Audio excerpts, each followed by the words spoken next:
when you get on there and you go down that type of rabbit hole, and then you can start to see, that's what they've been lying about. And that's the reason why I love history. Any questions? Two more questions left, and then I got to get out of here. What you got? Vincent Carr, extra skeet. I got one more question, then I got to get out of here.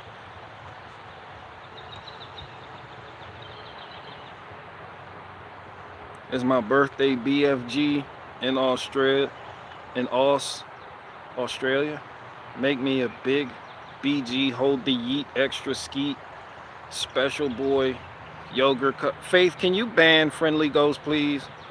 I don't know what the hell you was trying to say, but that sounded extra curricular.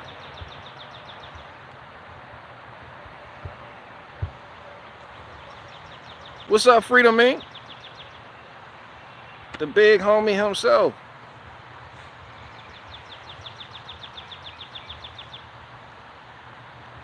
You had me, Freedom Inc, you had me going with that wood milk.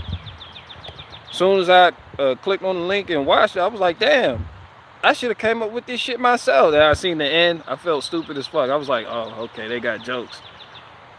But I have seen sometimes when you squeezing wood, operating a log splitter, sometimes you do get a type of liquid. You know, it's not milk, but you might be able to sell it in the future. You just put a little campaign behind it, hire some doctors and scientists to say it's healthy. You can sell it.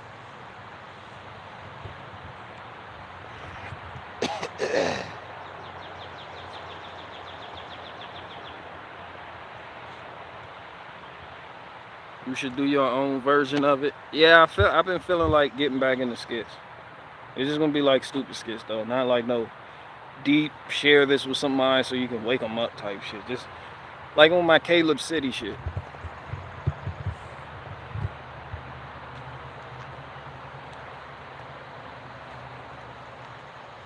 What up, Bort?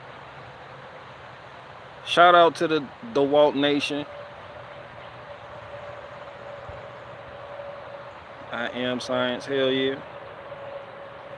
BG knows the health product grid. That's all you gotta do. You just gotta know who to pay off. You pay off the right people, and you're not gonna get the right payoff. You gotta pay off the right people. You gotta talk to the right people. Doesn't matter if you selling shit covered with icing. Gotta be like, yo, these doctors get these influencers out here. Be like, yo, I'm gonna give you a bag. I'm gonna toss you a bag. That's what I need you to say. I'm gonna toss you a bag. You don't even need to go through like governmental chambers and shit. Just toss the right influencer a bag of money and like that. Next thing you know, they're gonna come out, guys. This shit that's covered in icing, really healthy. My mom had stomach ulcers and thyroid issues. Ever since she's been doing this shit's just been gone away.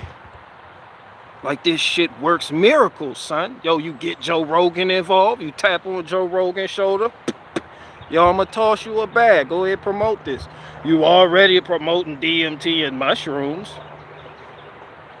You might as well promote my bullshit remedy. Literally. It's a bullshit remedy. No way. Yeah, and it actually healed the thyroid issues. They might, what? No way. Wow. Yeah. Yeah, it's Barrick A. Garage's product. You gotta have the money, son.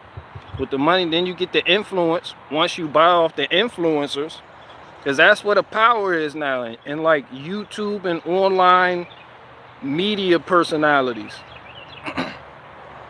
This ain't the 1950s and 60s and 70s no more. You gotta go through these little independent channels and various internet profiles to get your product out there.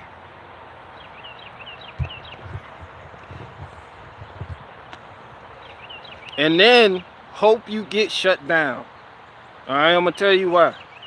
Because the people who were skeptical about Joe Rogan pushing your bullshit covered with icing, What? That's a lie. Ain't no way bullshit covered in ice and is going to heal thyroid and stomach ulcers and vaginal mesh. Hope you get shut down. Let the let the DEA, the ATF, the FBI, let every bureau and alphabet agency run down on you. People be like, no way, he's the truth.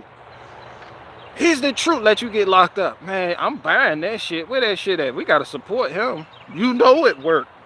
Then why are they attacking him? Yeah, that's how you do it. On some Dr. Sebi shit. Shout out Dr. Sebi. It's like when doctors recommend cigarettes. Yeah, you got to partner with a big corporation to promote a big product. Like big tobacco was an effective force. But it's like I say, every dog has his day. That's why you seen them really starting to ramp up the anti-cigarette and tobacco campaigns in the 80s. But before that, big tobacco had the squeeze. Big tobacco had the game on lock since like the 1800s. That's how the colonists that came over here were making their money, sending their shit back to England. Every dog has his day. Big tobacco, you know, they still in there though, because this shit addictive. Once you get a product that not only do you have a lot of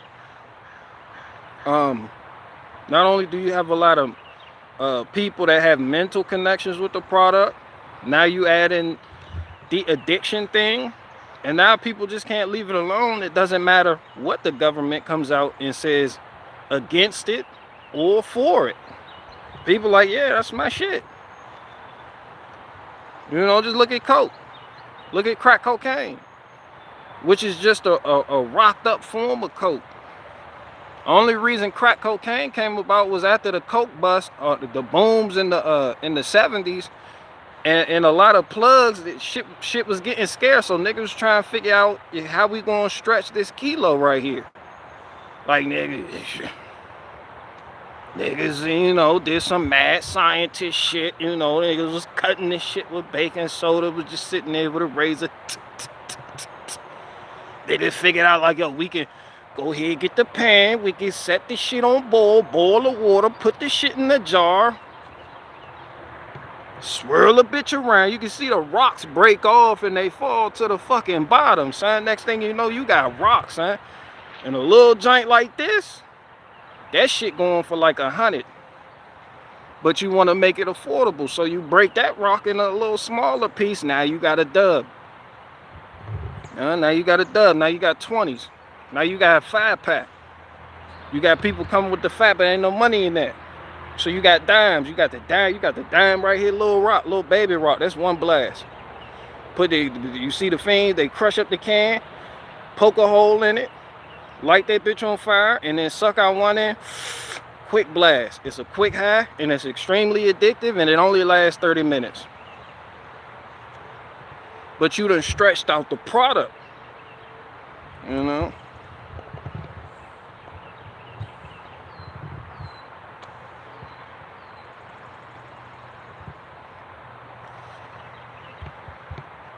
Hell yeah, people was only making like shit. Shit, you can get a key for like, back in those days, you could probably get a key of coke, shit wrapped up and swaddled like a little bag, get a little key of coke. You pay somebody like $6,000-7,000 for it, and typically you'll make back, if you the plug, since you getting it, you the connect and you getting it from the plug, and now you the distro, you can make back like 20,000 on that. And then the person who get it for 20,000, the got it from the distro to the supplier, now they selling it to the little street hustlers. Shit, they cut it up like that and rock it up. They can make like 60,000 on one key. So that's just gonna keep the money, and then there's more product. There's more product to be moved. You're gonna have more quantity because you done figured out how to cut this shit. And usually when people cut it, it made it less potent. But now you done cut it with some bullshit. Now this shit just extremely addictive, allegedly. I don't know. I don't fucking know none of this shit. Allegedly, I'm just saying. But yeah, fuck the government. How do we even stop talking? How do we start talking about this? What's up, Bonka Nagorowski? Off topic, but the insanity of government is that one funding bill they will try and get people to stop smoking. And on the other funding bill, tobacco farmers are getting government subsidies. That's that working from both sides shit. This shit. It's a lot of key players involved too. I mean, especially if you like big health. I call them niggas big health.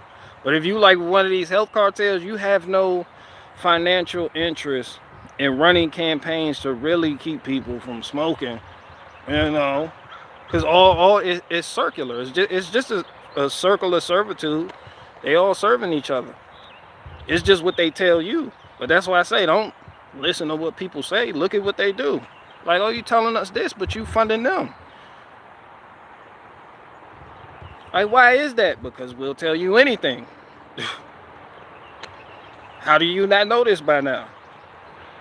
Okay. They'll tell y'all niggas anything. They told y'all COVID told. Come on now. They tell you fucking anything.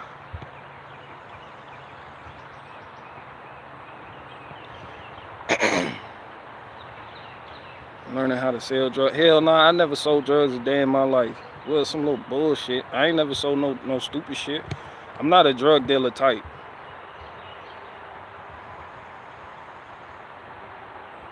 I knew guys who would hydrate the weed before selling it, spray it with water. I don't know nothing about none of that. I don't know. Hillbilly Hard working on a RICO case against the Barricade Davidian. He probably, I don't know. I ain't been doing shit. I pay my taxes.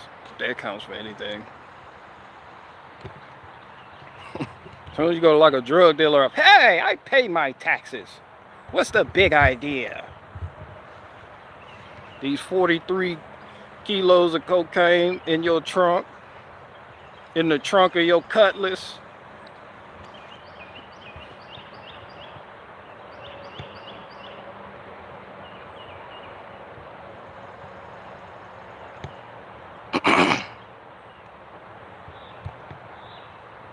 What do you think about Fard Muhammad calling Jacob Jacob a big brain scientist that created the white man? I think that's fucking stupid. And then I think I'm biblically based. Shout out to Diamond Sauce and, you know, oh, this Sky Daddy. I love you people. Shout out to my atheist folk. But yeah, I'm biblically based though. And that shit just doesn't add up. There is no proof at all in scripture that the Most High created a subhuman species. There's literally no proof for Neanderthals neither. At all. None. But then you're going to have like the Gnostic types. They're going to be like, yo, but who was here before Adam and Eve? They're going to smoke their blunt and be like, it was already people on earth, son. Yeah. Mind blown, right? So these people was on earth and Adam fucked Lucifer and Eve fucked Lucifer and they both gave birth, son, and had kids from different... How else do you explain the lineage, the descendants? Without these people fucking they sister then. Were they fucking sisters? Alright then, nigga. It was like Nephilim here. A pre-creation flood happened. Woo, whatever the case may be. Adam and Eve had a threesome with Lucifer. You know, except for those people. But yeah. If you believe... I don't believe the whole caveman shit neither. So of course I'm not gonna think a nigga just created white people in a fucking cave. It's like the fucking Frankenstein monster. If you created these white folk in the cave, how come you can't control they white ass? They just pale as fuck running around here and invading shit. Huh? Unless you wanna hit me with the, have you never watched Terminator? Didn't the humans create Skynet? Didn't Skynet wipe out the humans? Huh? Shit deep, mind blown, right? I'm telling you, son. Some truth. They telling you what happened in the movie Terminator. Right there. The movie Terminator is based on Yakub creating the white man in the cave, and then the white man turning on its creator. Right there in Terminator. I don't believe in Terminator, but you believe in Alexa. Y'all keep on asking Alexa these questions. Alexa knows some of y'all better than your parents do.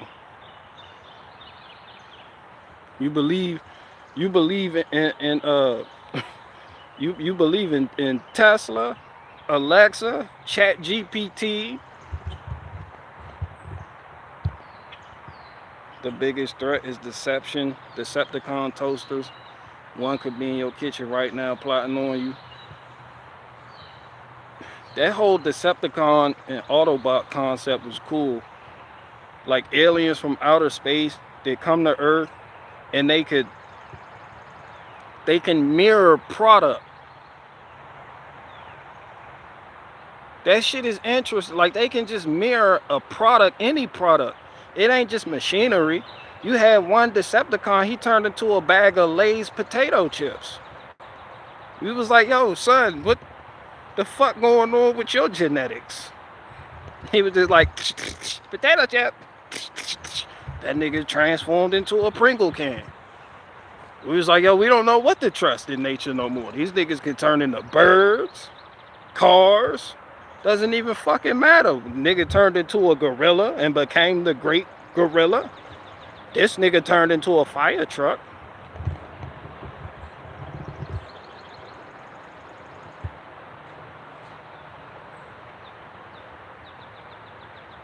I believe in Zool. I don't even know who that is. Shout out to Zool. Big Mom, I don't have any of that tripe in my house.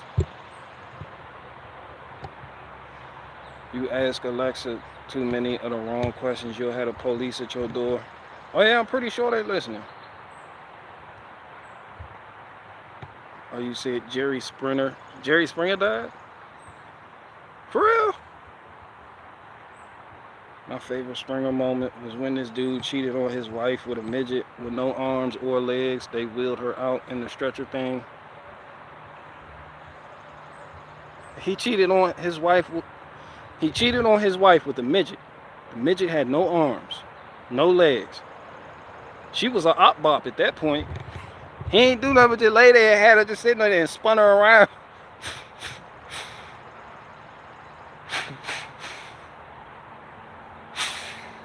That's all he did. Like the Globe tried to do basketball. He just spun her around.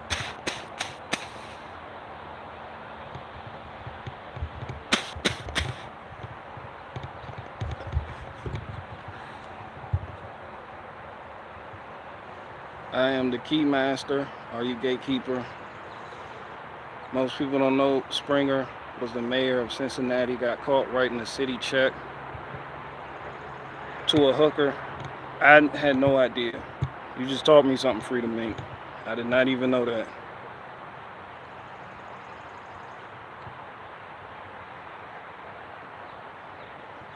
Shout out to Jerry Springer.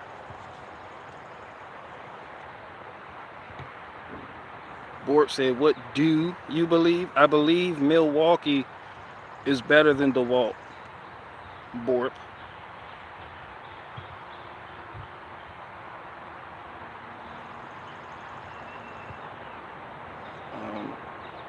There's literally no way to prove anything.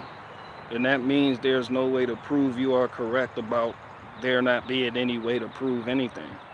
Memory man. Shout out to my mushroom people.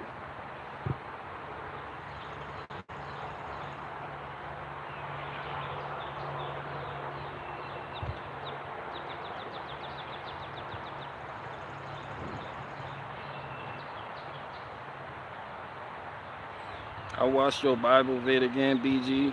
Bloody brilliant, lad. Yeah. Shout out to that Bible video. People hear Bible and they think religion.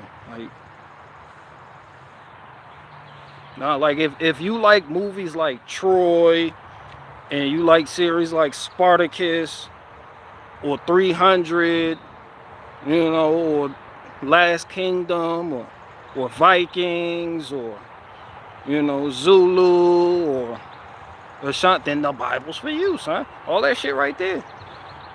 It's the best movie never written, produced, shot, filmed, no budget, no nothing. They just take little aspects like, you know, Moses, who's always played by Christian Bale for some fucking reason. Yeah, and they just, you know. But there's other shit in there too.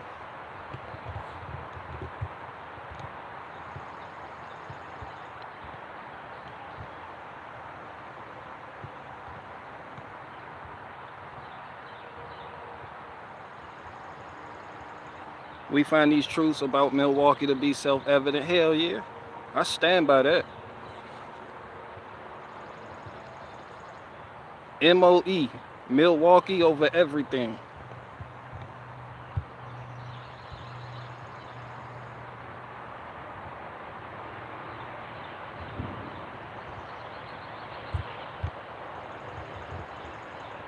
I got more memes coming, BG. I'm pretty sure you do, Neon. I'm pretty sure you do.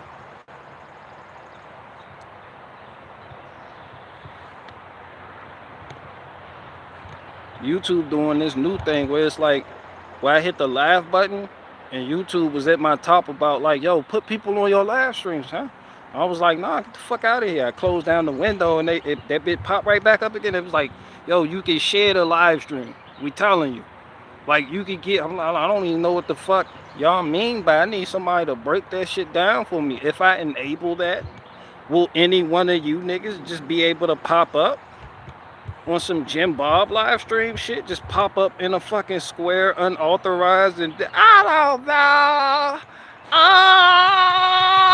Like, I don't want that. I'm good. They just asked me again like 10 minutes ago. This shit popped up for no fucking reason.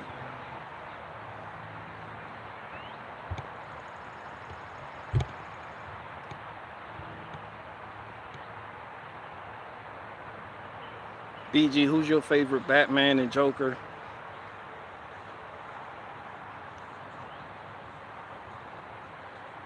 I don't know. Joaquin Phoenix, he did alright as the Joker. I feel like that's not the Joker's true character, but that was a decent perspective on the Joker. Like, that was a decent movie. Shout out to Joaquin Phoenix. But what's the other dude who played the Joker? And he died? I think he really nailed the Joker's essence. Like, he really got the Joker down pat. Yeah, Heath Ledger.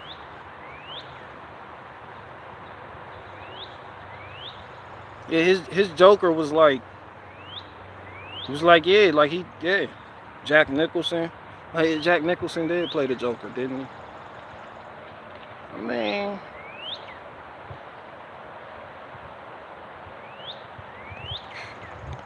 but I like the Joaquin Phoenix one because he put another dimension on it. Like the Heath Ledger was like very two-dimensional, and then Joaquin Phoenix came along and he added that third dimension to it. I ain't going to diminish from his performance playing the Joker. Shout out to Joaquin Phoenix. But I think Heath Ledger really nailed the character as we remember the character from our childhoods of that nigga being batshit crazy.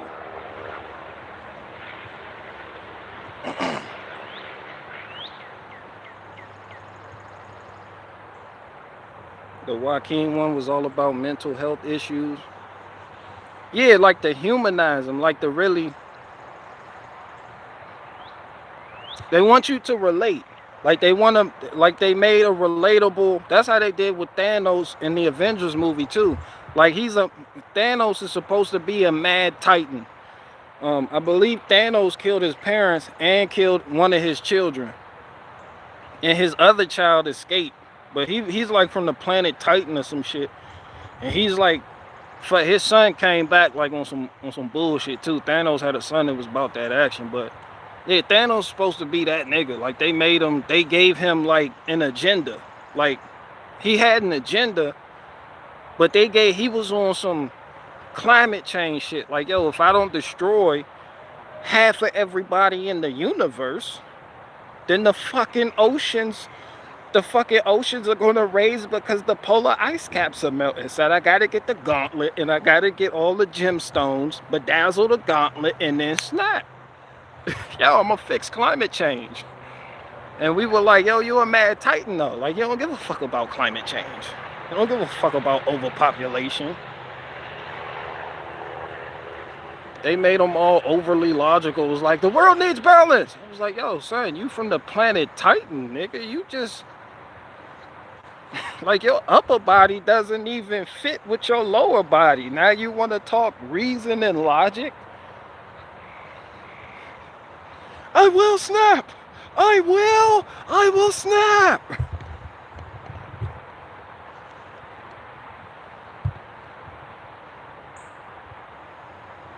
Jared Leto was a disappointing Joker. He had so much potential. They put different perspectives on the Joker. So each Joker isn't going to be what you remember as a child or what you want the character to be. Certain directors, they're going to play with different perspectives on that character's personality. It's just like you could tell the difference of the personality that was covered from the Joaquin, the Heath Ledger, the Jack Nicholson, the Jared Leto. They had different perspectives covered. The same thing with Batman too. Like the new Batman, the nigga from Twilight. What's the nigga from Twilight name? The nigga from Twilight played the new Batman. It was he was on some like gothic shit. Christian Bale Batman was on some. He had more color to him. Then you had the other, I don't remember all the Batmans, but you're going to have different directors that come in and take on these projects that are going to want to expose different attributes of the characters that you're watching. So it's not only to present a different side of the character, but to outdo the last director or outdo the last. You're going to have writers working on certain scripts that are going to try to make it better than the last one that wasn't produced by Warner Brothers. Or this studio got the project now. How can we make it different? We don't want to keep giving people the same fucking Batman. That shit gets monotonous and boring. And if you putting all that money into a project and you giving people a monotonous and boring Batman, your numbers are going to do horrible. You're going to be on Rotten Tomatoes. People going to be talking shit about you. You might not get another opportunity like that, especially if you up and coming or you got a legacy to uphold.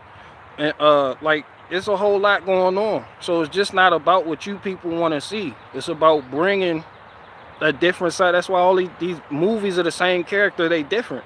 Unless it was done by the same studio.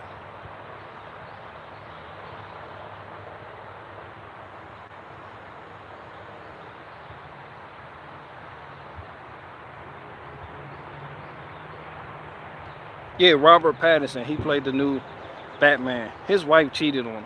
That was terrible for him. Yeah,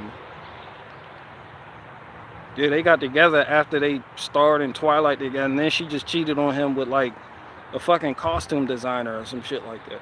It was probably a director or something, but yeah.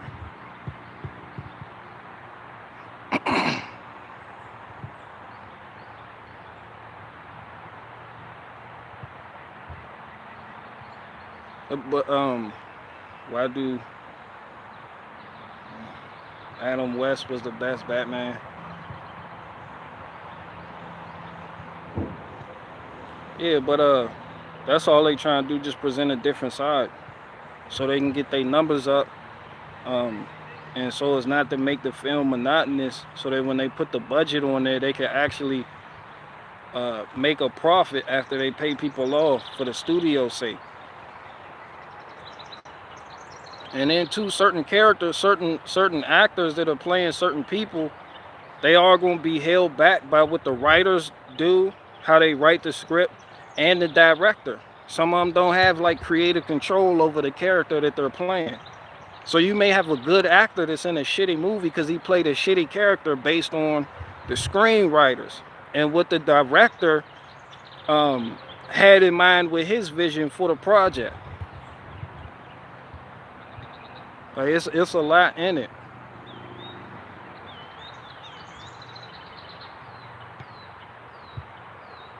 Let's talk about the sellout of Fast and Furious. Again, that's the same thing I'm talking about.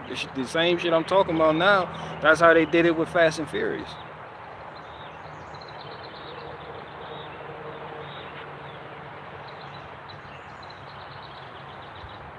But his career blowing up, and we haven't seen her face since Twilight. She been in some shitter movies. Kirsten Stewart, she been in some shitter movies since Twilight. She even played that one feminist in that one movie. Then she went on to play one of the angels in the new Charlie's Angels reboot. Then she played like this woman when she had the close haircut in this movie where they was trapped in a submarine underwater. Y'all know what I'm talking about? She was like the main character. And then there was some weird shit going on. It was like orcas attacking the fucking submarine for no reason. I was rooting for the orcas. It was like an orca broke into the submarine and started killing people. And she was in that movie. Yeah, she done had role. Only thing I remember Robert Pattinson being in is the Batman joint.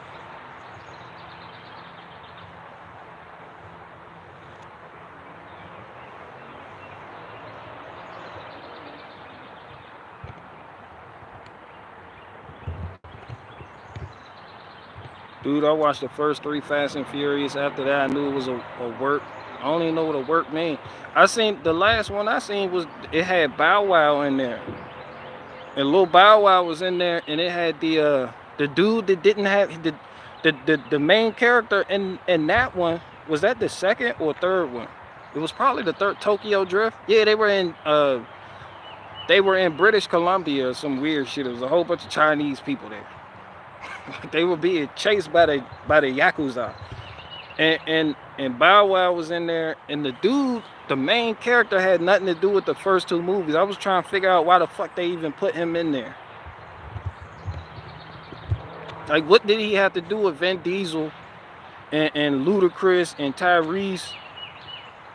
And what's the other one that died in the crash? People hate me for not remembering his name. He was like one of the most important ingredients. Yeah, but he ain't had nothing. I just stopped. I don't even care. I'm not a car guy, so I don't like watching car movies about cars. So Fast and Furious was never really my thing. It was just a hype.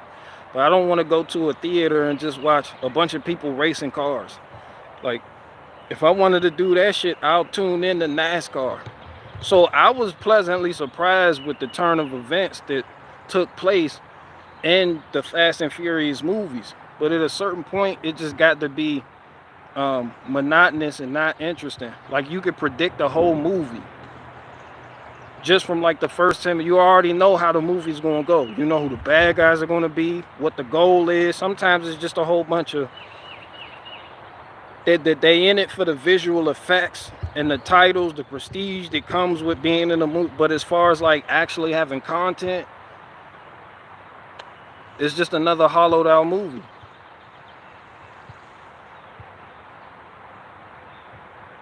Ripped to Star Wars after Disney bought it. I don't know, when did Disney acquire Star Wars? And who produced Star Wars Episode 1, 2, and 3? Because Star Wars Episode 1, that's what got me into Star Wars. I wasn't watching it when Princess Leia and Luke Skywalker were having sex in the fucking janitor's closet. I wasn't watching it then. What got me into Star Wars was the Episode 1 talking about Darth Vader as a child. The Star Wars Episode 1, and I remember people was trashing the movie too, but I was young, and I remember liking the movie because that was one of the first movies I had seen where they actually went back in time and discussed how the bad guy became the bad guy, and that was an interesting concept to me at that time. And I don't think up until Star Wars Episode 1 did that had really been done before on the big screen.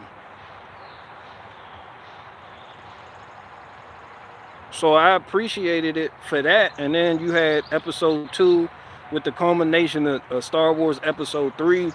And this was like back in the 2000s. I remember like, damn. And it humanized Darth Vader because you seen Darth Vader grow up from a kid. When Star Wars Episode 1, they weren't talking about Luke and Leia being incestuous. Nah, they was talking about Anakin. And niggas was like, yo, who the fuck is Anakin Skywalker? It's like, yo, that's Darth Vader, son. We was like, where's Luke? They was like, this about Anakin. This about Darth Vader. He was a little boy riding in the speed rocket and shit. He had his favorite. He had like a little R1D2 DeWalt powered robot that was his friend. Like we related to him. So we seen that. We was like, oh shit. Like how the fuck did he become Darth Vader? Why is he evil? And then when you go through the episode 2, episode 3, you can tell little Anakin Skywalker, he grew up to become a angry teenager because he felt like the order of the Jedi was holding him back from reaching his full potential. Like he knew he could be more, he just didn't know how to get to that point because he felt like Han Solo was holding him back. Was it Han Solo? I think, or was it Obi-Wan Kenobi? Yeah, he felt like he was being held back. And so when he found out who Emperor Palpatine was, and he was a Jedi, but he knew how to wield the dark force, and that's the shit. He was beguiled by Emperor Palpatine, who was the Sith Lord on the low. And Darth Vader was like, that's evil. And then Emperor Palpatine said, evil is just a point of view.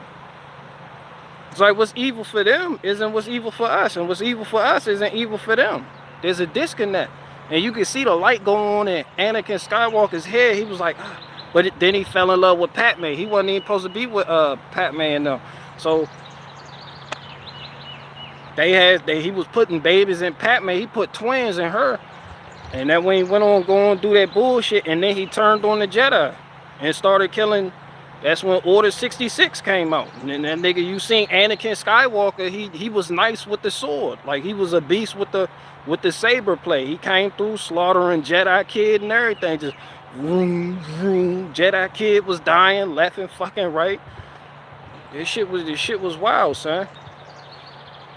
Then his homie Han Solo, was it Obi-Wan Kenobi? It was one of them niggas. His mentor, I'm gonna just go ahead and say it was Obi-Wan Kenobi.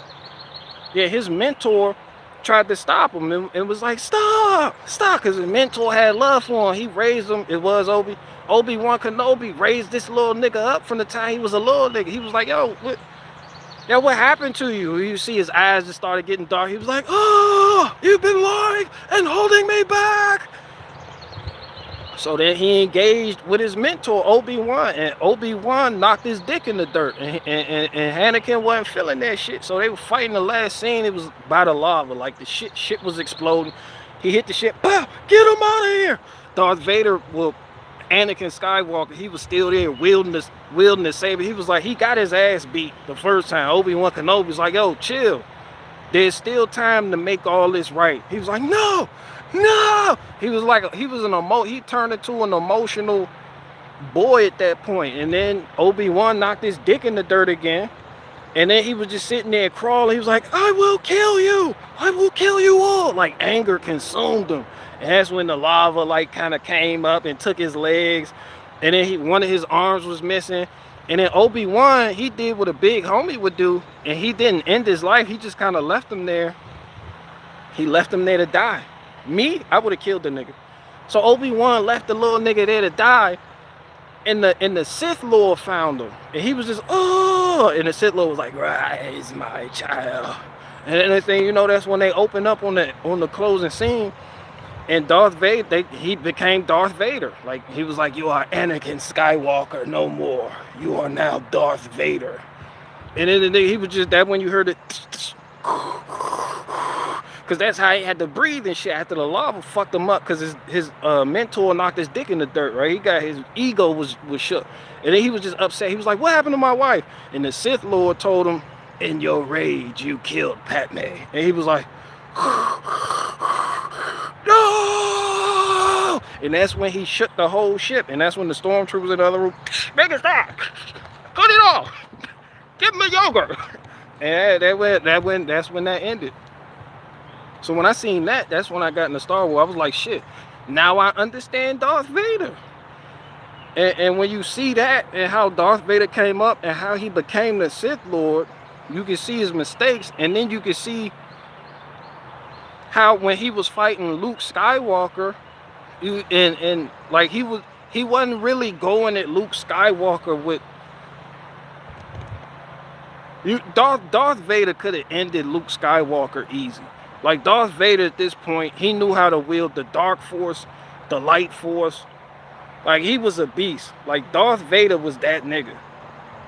Here Luke Skywalker just and Darth Vader was fighting more on some defensive shit. And then you can see it in the like he didn't really want to kill Luke. So when you watch that and you revisit the scene from the older movie, you be like, damn. And then that's when Luke Skywalker popped off on him and he just held his saber down, was right there. He was like, I am your father. And then Luke was like, no, Sabino. He turned into a backseat. Sabino, he gonna die. And then when they kept going, and then you know the story. And then that's when he was like, yo, you fucking your sister. He was like, you are fucking your sister. He was like, no, I won't stop. We've already done it. You know, and that's how that happened. So that's what got me into Star Wars. Even though people say those are shitty movies.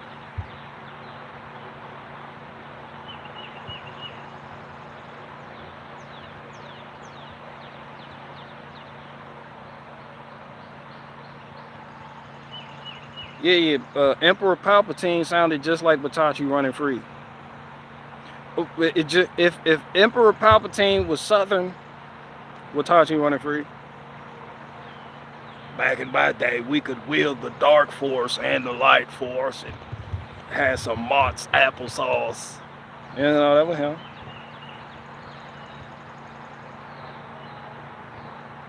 BG making the prequel seem good. It's just a perspective. Some people gonna look at it for its visual effects. Some people gonna look at it for its some people gonna look at it based on its visual effects. Some people look at it for the storyline. I look at it for understanding because I was born in an era we didn't have the original Star Wars episodes. So Luke Skywalker, who the fuck was that? People's like, he's a good guy. He's a great guy. He's amazing. He's fucking his sister. Ah! And then Princess Leia come out with the good haircut. She had like the good hairdo. She just got her hair did. Every time you seen her, she just got her hair did. That shit was in a bun. That's all I remember. The prequels shed light on that situation. It's just like when something happens. Hundreds of years later, they telling it to you like history. But you like, wait a minute, let's go back in time and see what led up to that. You know, it's just like slavery. They give you slavery, but you like, yo, what led up to that though? Like we need understanding. We need the prequel. We need the prequel. That's why I like the movie Woman King. It gave you the fucking prequel. It shed some light on slavery. So it was, yeah, I look for understanding. A good storyline helps, but sometimes I watch shit just to be like, yo, I'm gonna piece together these puzzles. And that's how the Star Wars prequels was. Star Wars episode 1, 2, and 3. You look them up now, people just gave them horrible reviews. But I was young, and I just wanted to understand what all the Star Wars hype was. And when I seen that, I became a fan. I became a fan of Darth Vader, not because he was the good guy, but because I could understand him and I could relate in a way. Sometimes you as a kid, you feel like your parents are holding you back. Sometimes you feel like you want to rebel against your masters, or in this case, your seafood. You know, sometimes you feel like your teacher on some bullshit. And Anakin Skywalker was like Eminem. He was like, he became a conduit through which you could rebel against all of the structured leadership in your life through. Like how Eminem was for us niggas. Like when Eminem came out rapping, niggas didn't like Eminem because he was nice. Yeah, that helped. But it was like, oh, this nigga wilding on his mom, son. But you knew that's some shit you couldn't say about your mom. You knew it. So you kind of live vicariously through him. Your mom get the popping shit, yelling, wah, wah, wah. She get on some rah-rah shit. You like, woo, whatever the case may be. You gotta go do that shit. You cut on the Eminem song.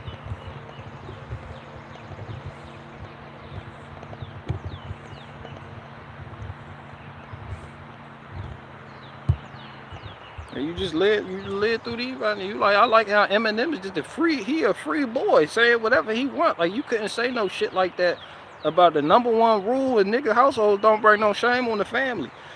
That sentiment has been lost throughout time. And within my lifetime, this shit has just been lost. I remember back in the 90s, the #1 thing your people told you before you left to go to school or go anywhere: yo, don't do nothing to embarrass this house.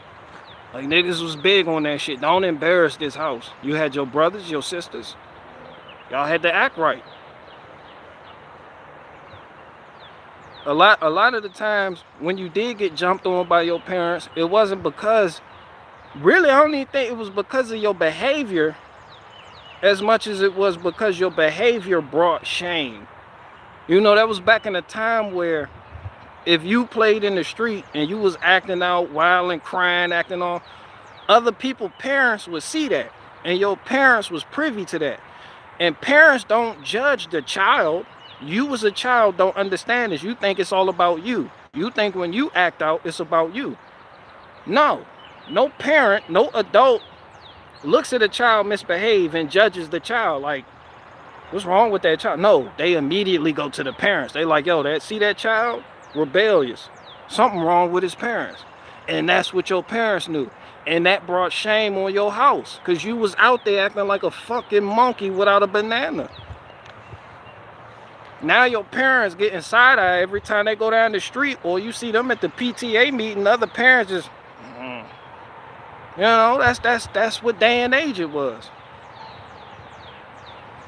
Hell, you couldn't be no fucking trans kid when I was coming up.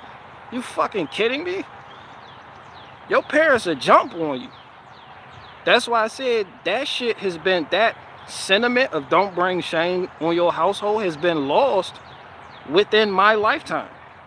A lot of times, shit doesn't change that drastically within a lifetime. I seen it. I fucking seen it. Yo, I fucking seen it. And a lot of it happened because a lot of millennials started having kids and they felt like they were just extremely mistreated as children, which a lot of you niggas was. And a lot of the lessons that your parents gave you didn't really stick. You know, you had like, what, fucking, you know, so it didn't stick. So now you just wanted what was best for your child. And you said to yourself, my child would never have to go through what my parents put me through. You know, that bottled up resentment towards your parents. And now you and that carried over to the millennials, Gen Z, whatever the case may be, woo, woo, woo. Now you got trans kids.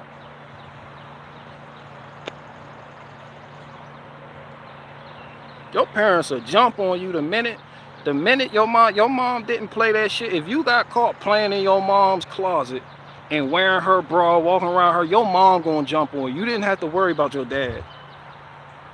Sometimes you would do shit as a kid and your mom would discipline you. Sometimes she wouldn't even bring it to your father. She wouldn't even tell your dad because she didn't want to burden him after working hard all fucking day with the nonsense you were doing. Yeah, your mama jump on you and act right. And that be that. It's only when you really fucked up big that she was out, you know, I'm telling your father. And that's when you immediately get a migraine. Your little tummy hurt. Immediately. He don't even gotta be there. You know when he do show up, it's gonna be problems.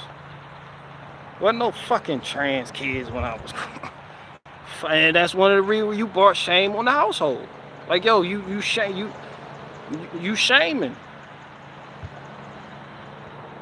Now shame is the new thing. What used to be called shame is now called bravery.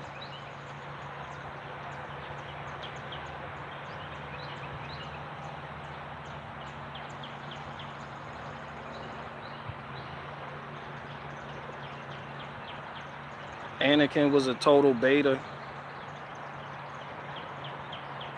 Anakin will beat your ass, Miles Manges. How dare you? Where's Greta when you need her? And I like Anakin. Anakin was, and you Darth Vader. If Darth Vader could let go of his rage, he could have been a even greater villain. That rage towards the Jedi is what held him back. Even the fucking Sith Lord was like, "Yo, get over yourself, young Padawan." He's like, no. Like Darth Vader wasn't going to rest until all Jedi had been wiped out, and he was a Jedi. You know, that's the shit that was fucked up. We didn't know that nigga. You know how that happened. I like Darth Vader. Darth Vader is one of the greatest villains to hit the big screen ever, in my opinion. Just an all-around great guy, to be honest. Like he was a great guy. He was a great villain. I like Darth Vader as a villain better than I do the Joker, Thanos, the Swedish people from the movie Midsummer. You know, Darth Vader, yeah.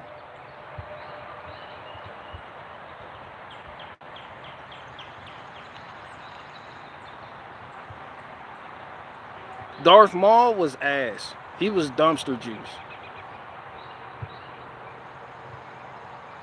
Bad kids are a sign of bad parenting. That's why a lot of times your parents took strict measures ensuring that you acted right. And sometimes that included hitting you as a kid. And they didn't know, you know, in their defense, there is no one-size-fits-all book on parenting. So your parents was doing the best they knew how to, working with the materials they had and the knowledge they had at that present time, just like you are doing today with your kids. And some of y'all doing some things with your kids. You raising them this way, you raising them that way. Some of you spank your kids, some of you don't spank your kids.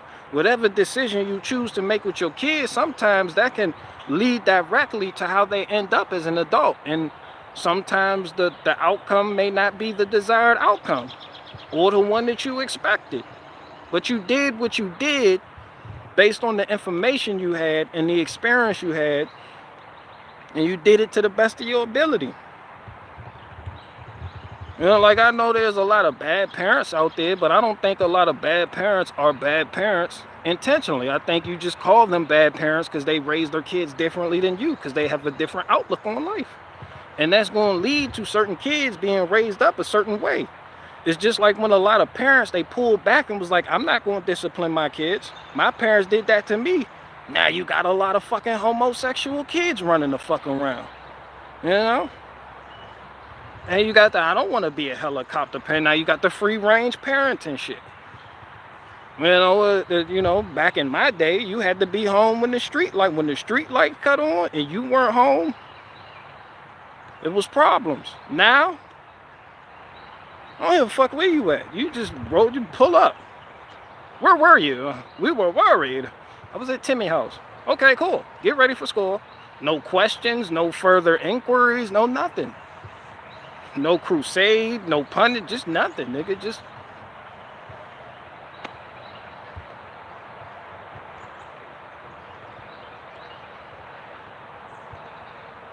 shunning is real in the South.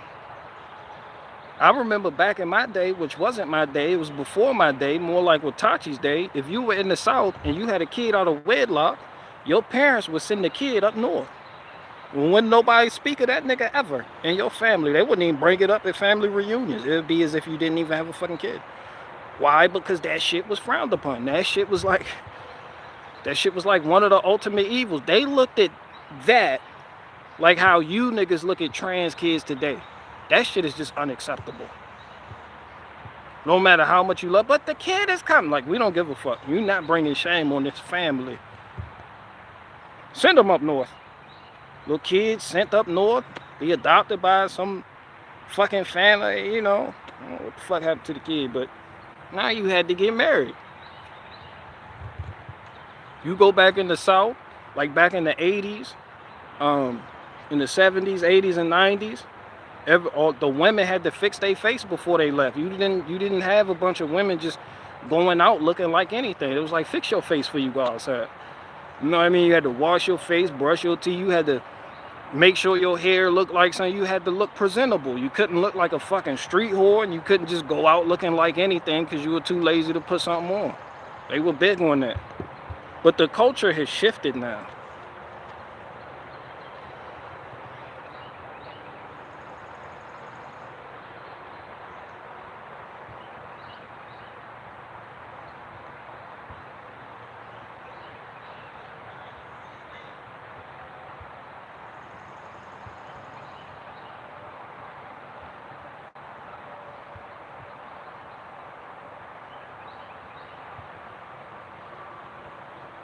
Anakin had a rough life.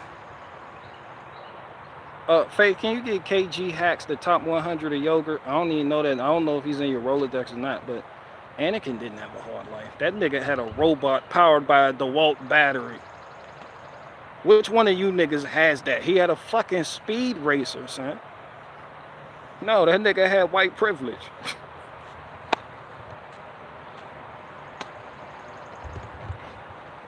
Anakin just made bad decisions based on his ego as he got older, and he started rebelling against the wisdom that Obi-Wan Kenobi and the Jedi Order had to impart on him. In other words, he was beguiled by the serpent. That's it. That's all to it.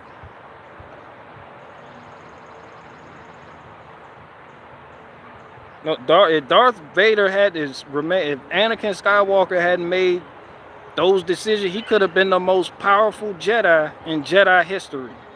Like, he was that nice. Like, he could choke 100 people with one hand motion from 300 yards away, and just, and everybody dropped. Like, he was nice.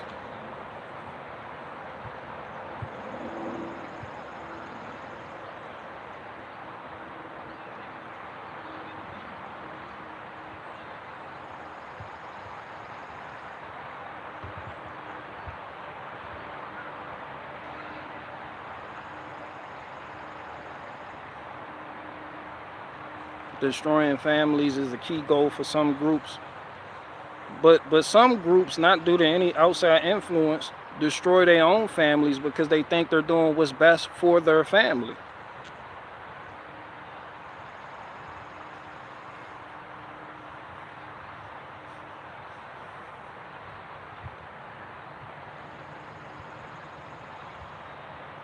Yeah, they did your mom did the best they could. That's why when people go on boomers like that, the boomers did this and spent up this money, now that's why you in debt. And people really, they demonize the boomer generation. Man, they did the best they could with the resources they had and the level of understanding they had on how the world works at that day. They didn't have all these fucking truthers on the internet telling them not to do shit and trying to direct their thoughts and be thought leaders. They didn't have people going popping up on their cell phones telling them that the president lying about this and this is wrong and to do this and move out here and start this community. They were doing the best they could with the information they had at that day. Like, if you had fucked up parents and you can't forgive your parents, if you had parents that weren't even there and you can't forgive them, that speaks volume about you. And your descendants might harbor that same resentment towards you. It is not a far cry for some of you to imagine how when your kids grow up, they will hate you. They will talk, they kids that your kids have will talk shit about you and your generation, just like how you talk shit about the boomers, running shit up, causing unlimited debt, doing nothing when they had the opportunity to do something to prevent this bullshit from happening and being placed at the feet of their descendants. They gonna talk shit about you right now. You doing something right now that will be deemed worthy of being publicly shamed and made fun of and endlessly harassed by your great grandkids. I promise you. You're not doing nothing about anything. They gonna look back on you and your generation and talk about how all you did was hit the go live button and talk endlessly about the bullshit happening. Or how you hit the go live button and told people not to engage in the bullshit, thus creating more bullshit in the world because you pulled back from it. Now it's at their doorstep. And they can't live how you live by escaping to the fucking wilderness. They in it. So it doesn't matter which route you want to take, whether you want to engage and vote or whether you don't want to vote because you don't want to contribute to the bullshit and you just want to go over there and be left alone. Your offspring are going to have a day when they look back at you like, yo, you was a bitch. You can't please everybody. Me and you, we just doing the best we can with what we know now.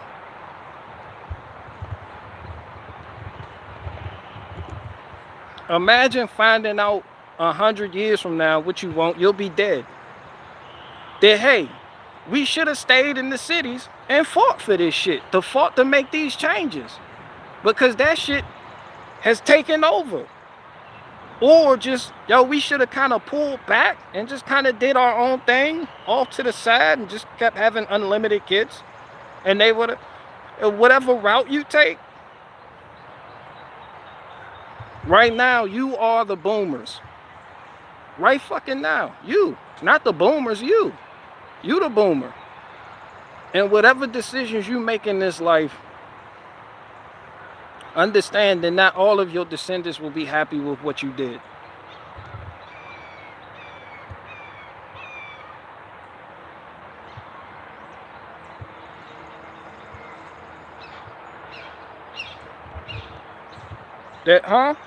That one bird agrees with me too.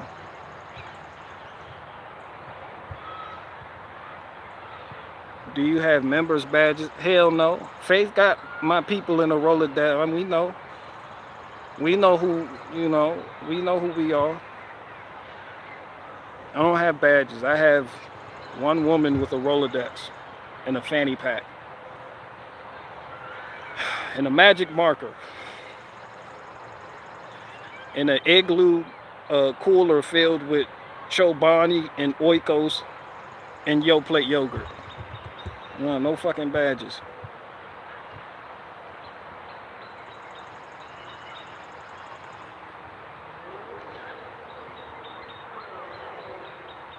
Darth Vader just yeeted people with the Force left and right. I forgot what movie they just dropped. Disney just dropped something with Darth Vader in it. And I feel like they did a good job with portraying Darth Vader. This was when Darth Vader was hunting down Obi-Wan Kenobi. I think it's called Obi-Wan Kenobi. Ain't that a bitch? Yeah, so Disney just dropped the shit and I watched it. I was like, yeah, I like this Darth Vader.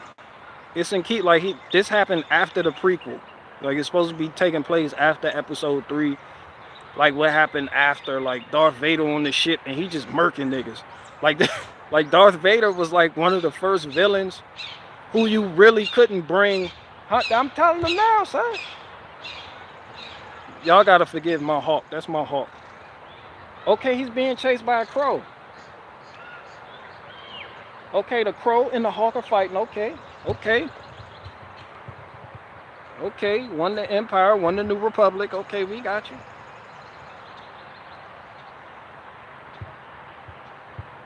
Yeah, Darth Vader was like one of the first villains you really couldn't bring bad information to.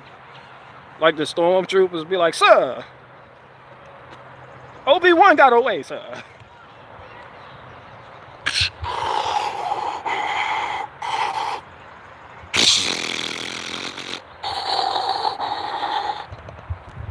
And then you had the other stormtrooper, sir, please don't kill me, sir.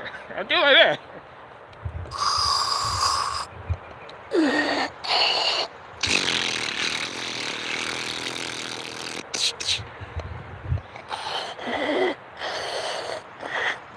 Like, you just gotta stand there and watch your homies die. I gotta use the bathroom.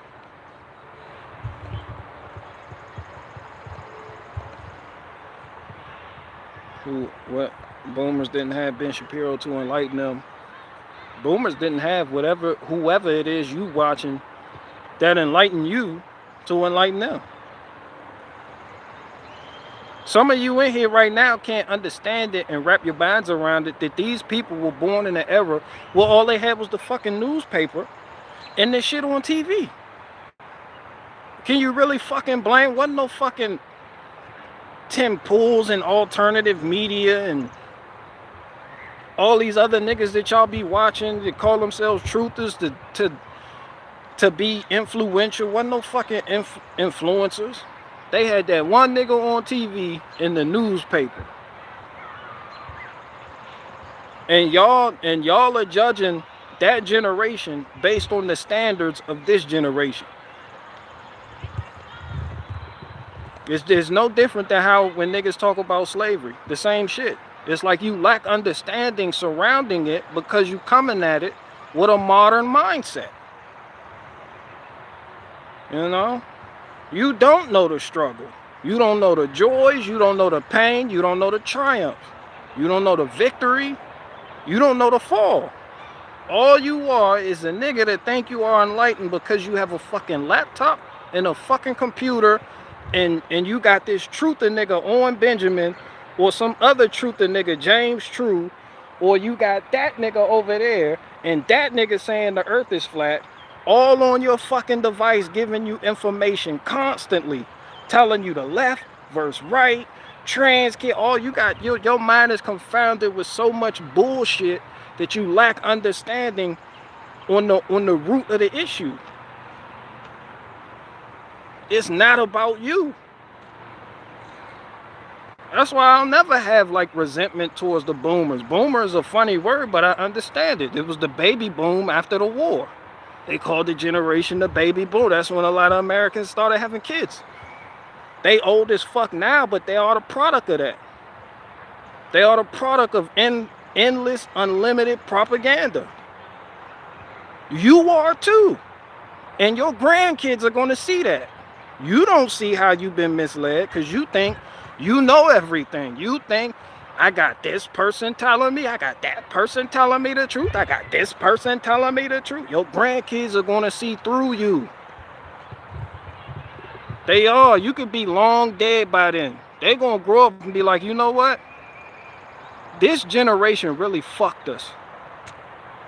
And thus continue the cycle of blaming the previous cycle, which in and of itself is a cycle. Just going around in a fucking circle.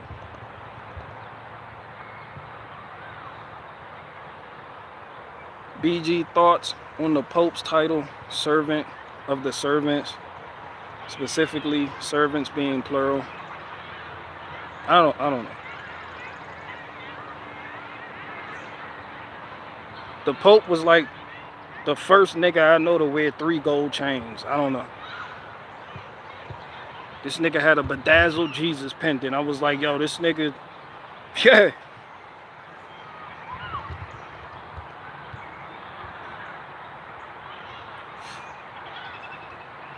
Faith is taking a yoga break. Faith is always here. She's either working remotely or she engaged. Faith is always here. Handing out yogurts, you know, her ankle sprain, whatever the case may be, she'd be all right. So it's an endless downward trajectory. No, I didn't say that. I just said people lack understanding about the previous plight of your forefathers. That doesn't mean it have to be a downward trajectory. You live your life. All I'm saying is you're doing what you think is right. And another group of people may not see it that way. You still gonna get broad brush. So you wouldn't want that happening to you while you do it to other people, other generations. You know? People are taking a stand the best way they know how. And just because you don't agree with that person doesn't mean that your people ain't gonna look at you in the future and be like, yo, you was on that bullshit.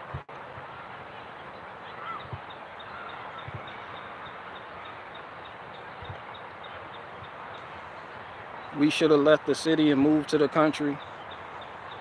It may go the other way. We should have left the country and moved to the city. We should have fought the wars. We should have killed these politicians. Huh? Imagine being considered a coward by your descendants because you didn't murk any politicians. Your descendants gonna be studying the French Revolution like, so what was wrong with my grandparents? You know?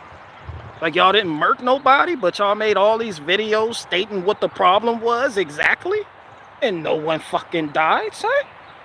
There wasn't mass graves dug. You might have some radical ass descendants, son, and they gonna look at you like you a bitch.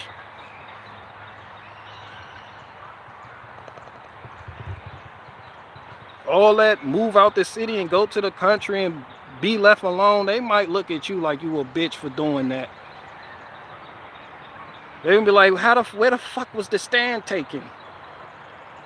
You're like, well, I moved to the country and I had a bunch of kids because that's where the stand. They were like, no, you had a bunch of kids that became a bunch of slave niggas.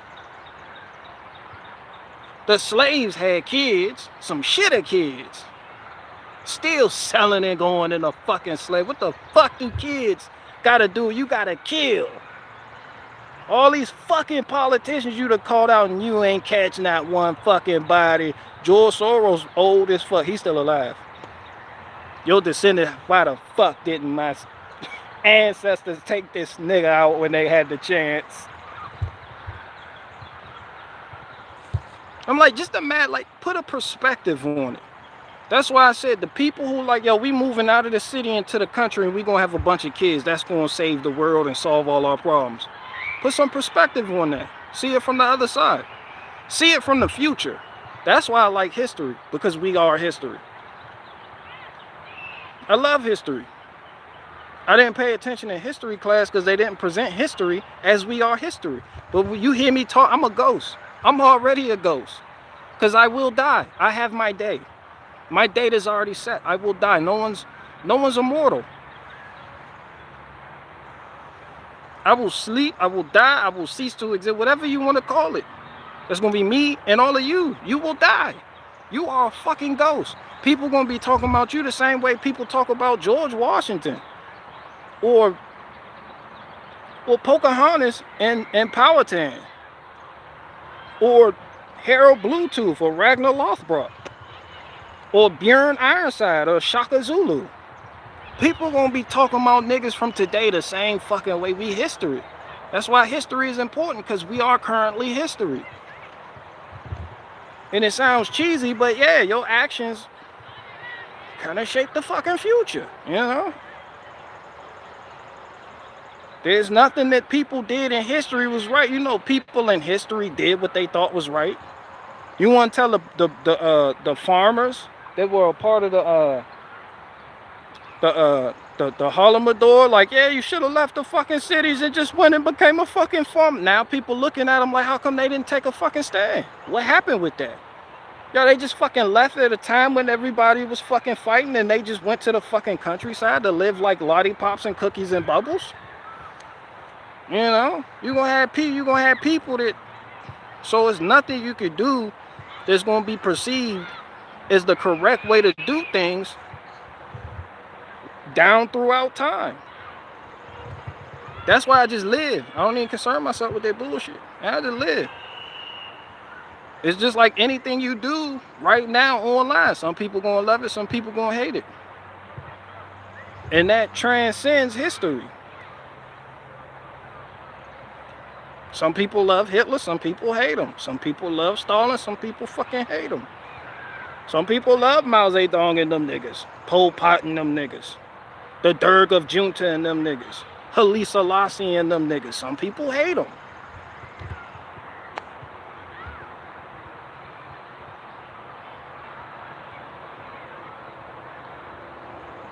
They probably won't even know your name. Hell no.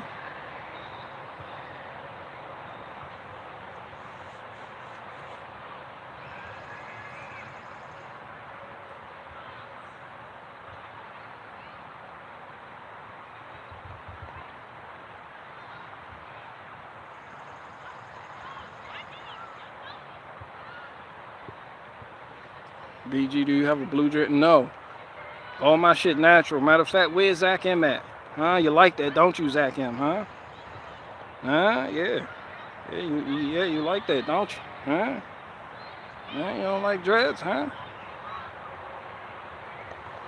My name is Zach M, and I hate dreads because the white women that had dreads were hippies, and when they came into my surf shop and they tried on hats, we had to throw the hats away because the white women with dreads, their dreads would stink and the hats would stink, so we threw the hats away, and now I'm judging Barricade Garage's dreads. Yeah, you like that, don't you? Yeah. Shout out to Zach M.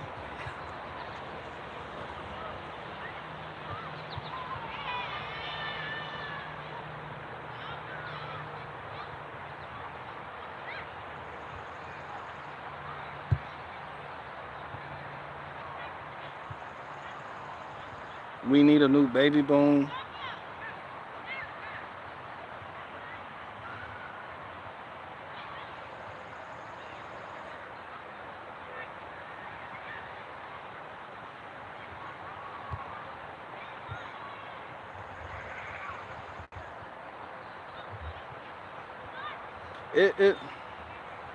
Babies aren't going to save you. And when I say that, I'm not telling y'all not to have kids. But people really think their kids are going to grow up and become these fucking warriors that are going to save the fucking world. Like, y'all really on some Terminator. I'm Sarah Connor.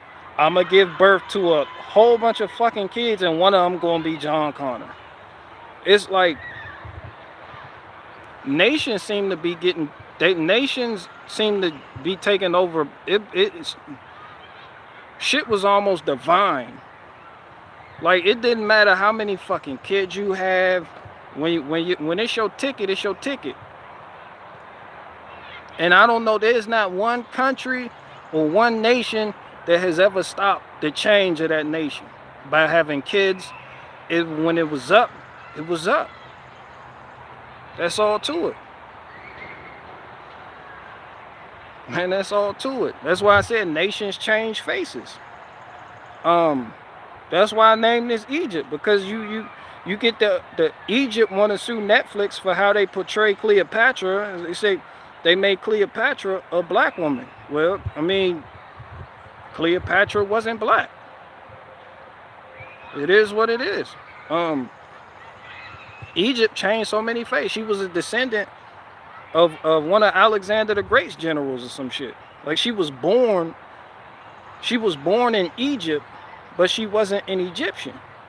You see what I'm saying? That's like 500 years from now, they make a movie, and they portray George Washington to be an American Indian because he was in America. And they like, he was the president of America. Why wouldn't he be an Indian? And people like, yo, George Washington was white.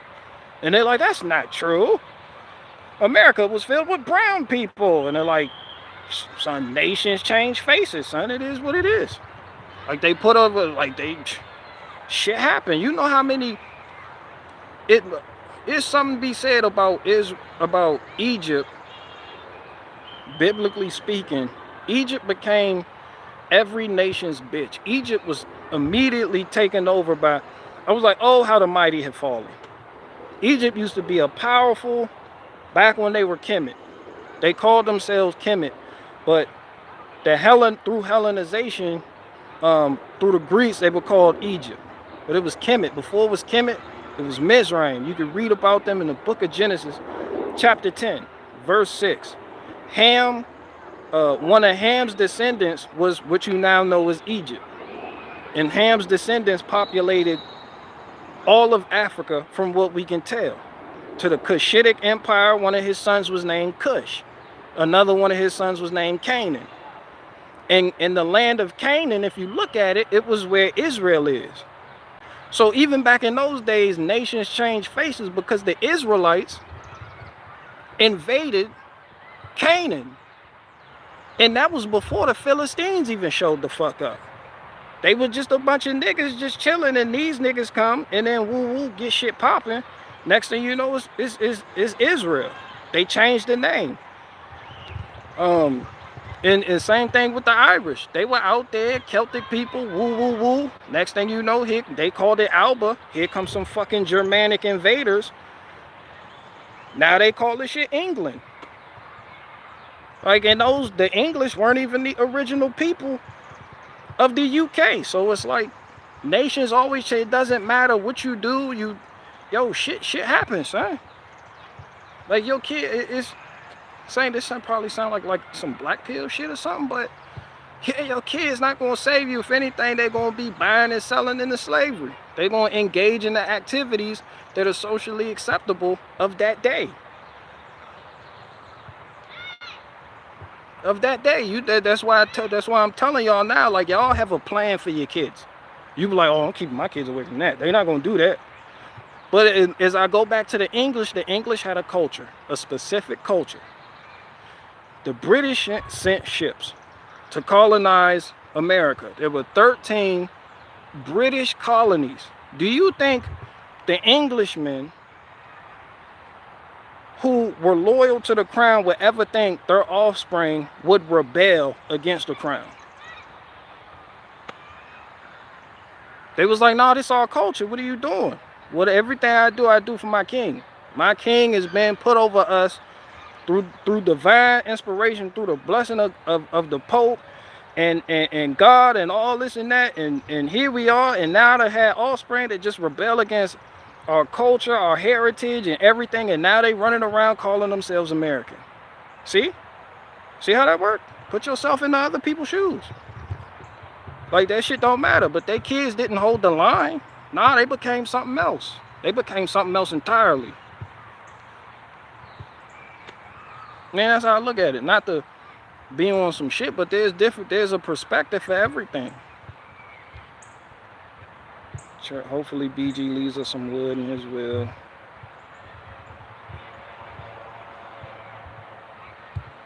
Oh, I'm deleting the stream too. There. I blame Bill Gates for everything. Yeah. But yeah, that's all it is about Egypt. Yeah, Cleopatra was white as fuck. Cleopatra probably looked more like Faith than she did Beyonce. Faith Farrah can play Cleopatra. Nefertiti is another story. But that's how Egypt was. Egypt, when y'all think of Egypt or Kemet or Mizraim, was influenced by the Cushitic Empire. That's a sub-Saharan group. Cush, who Nimrod descended from, dwelled in South Africa. Cush embodied the whole region of what you now know as Ethiopia. All that shit had more land to it. These empires that influenced. And then Nimrod went to Shemitic territory and started Babylon, which I believe is modern day Iraq. That's where the seat of Babylon's power was, right there. And then Nimrod, a Hamite, traversed throughout the Shemitic lands and just started building cities in them and subjugating the people, from what we could tell by reading the Bible. No extracurricular information or books written by other people, just right there in the Bible. So you got the African niggas doing that and spreading influence all around in the Middle East and in Africa. Put, when you read Put, when you check in the Ham's descendants, Put, they consider that to be what today is now known as Libya, which encompassed more land than Libya. That whole west, everything from Ghana, Sierra Leone, they considered they was like, that's Put. Like, all these places had more territory than what you currently seeing, because man has come along and renamed all of these things. So you can't really get an accurate ID on the group of people or the people as a whole, or some of y'all, for how they look, just based on the name alone. That's why I say Egypt, due to a strategic location where it's located at, done changed hands. It done changed masters, owners, was given to slavery, involved in slavery. You had a lot of different people. As a matter of fact, when Alexander the Great rode through from Greece, the Egyptians, they praised him as if he was a pharaoh, because he liberated them from their Persian captors. And then after that, you had another group of Europeans who inhabited Israel. And then then down to the Romans. So when you got all this going on, you just gonna have a people that just keep changing faces and changing faces. And then before that, you had the Arabs, the caliphates, that wanted the Muslims come over and forcibly convert that whole of northern Africa to Islam. So not only did they have many captors from different regions, they done went through many religions. They done had Protestant, Catholic, Jewish subjugation. They done had Muslim subject. That's why a lot of them Muslim now. So yeah, once you mix in the Arabics and the European folk and all these other folk, some South Africa, you're gonna get like a mixed baglet, and you're not just gonna be able to say, oh, Egypt was all black, Egypt was all, not in that day. Maybe when it first started, but that quickly changed. They became hybrid Negro niggas. They was just a bunch of hybrid babies walking the fuck around. It was they were fucked over. They were fucked by everybody. Who weren't they fucked by?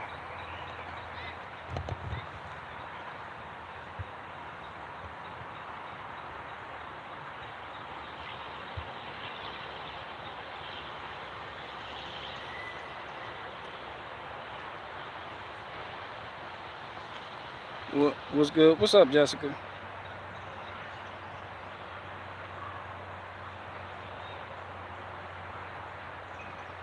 Completely off topic, but Amazon is a lifesaver. Hell yeah. Amazon brought me the starter for my skid steer. Shout out to the Amazon employees in here. Faith, can you get an Amazon employees a yogurt if they're in here?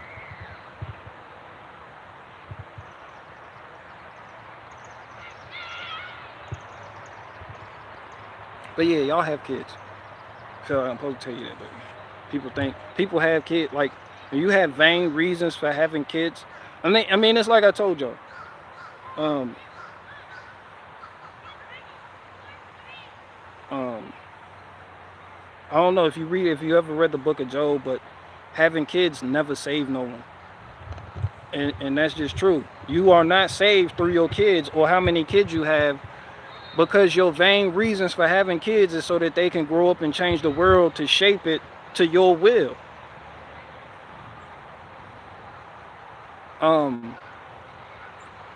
To me, that sounds like self-worship. Like, if I'm gonna put it in like, that sounds like self-worship to me. I'm gonna have a bunch of kids, like not having kids, but having kids with this idea that I'm gonna have all these kids and that's how I'm gonna fight the powers that be. Then it's like, at that point, you having kids for the wrong reasons.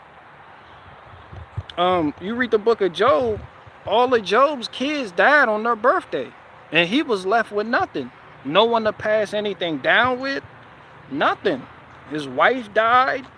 The nigga, he really went through some shit, but in the end, he was deemed worthy and he was saved. So that's what I believe. It's not about how many kids you have or how well you fight the system or whether you live over here doing it or whether you live over there doing it. And that's what I teach my kids. And with that, they can kind of chart their own path on what they think is best. But understand, just because you doing what you know to be the right thing or what you believe to be the right thing, don't expect other people to respect it. Because no one in this world owes you anything. People don't even owe you sharing the same ideology or faith with you.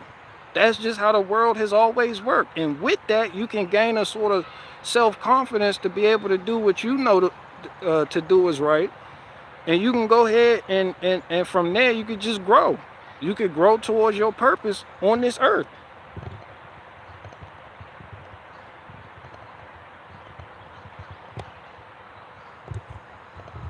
Yeah, Job went through all that shit. And a lot of people be like, damn, that was cruel. That he was put through all that. But that's not for me, or I feel like anybody to sit there and call it what it is. The man was tested and he came out refined as silver. He was put through that fire and he lost everybody. His kids didn't save him. His faith did.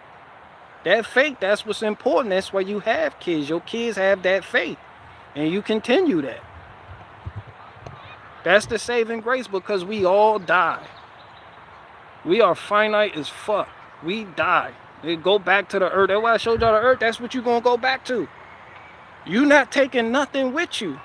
That's why I say, yo, faith is important to faith. You're not taking that shit with you when you're not taking your kids with you when you die. You're not taking your wife with you when you die. You come into this world by your fucking self.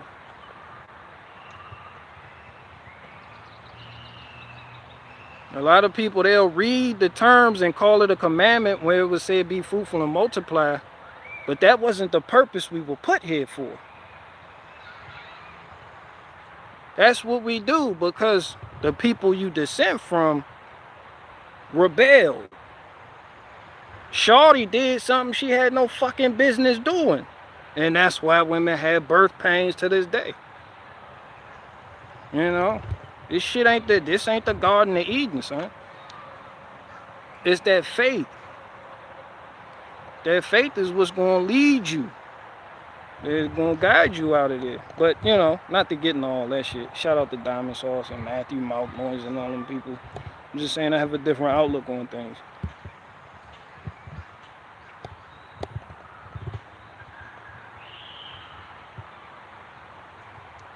Yeah, it's not your kids.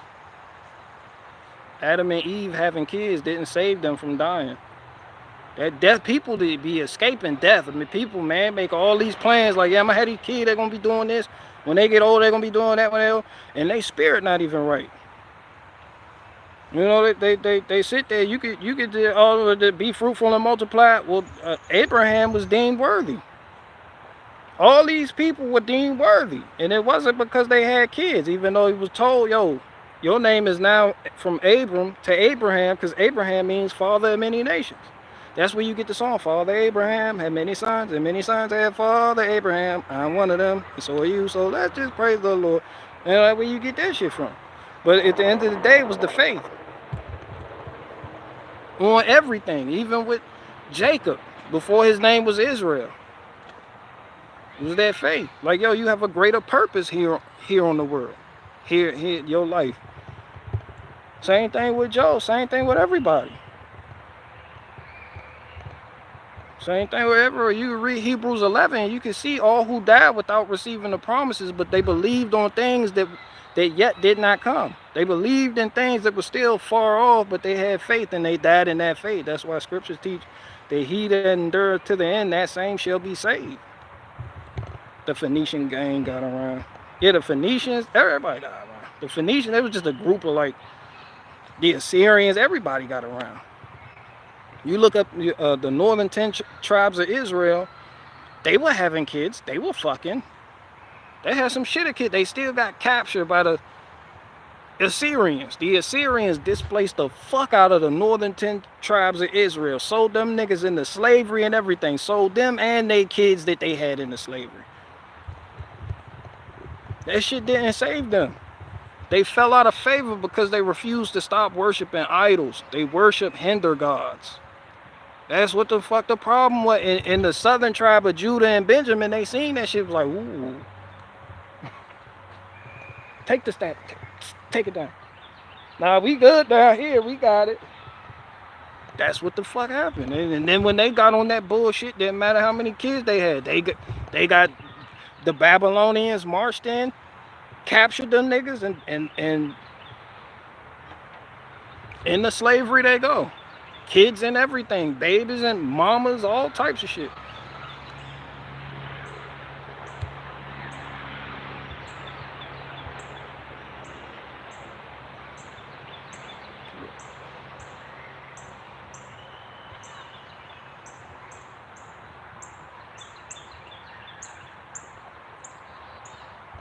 But yeah, have kids.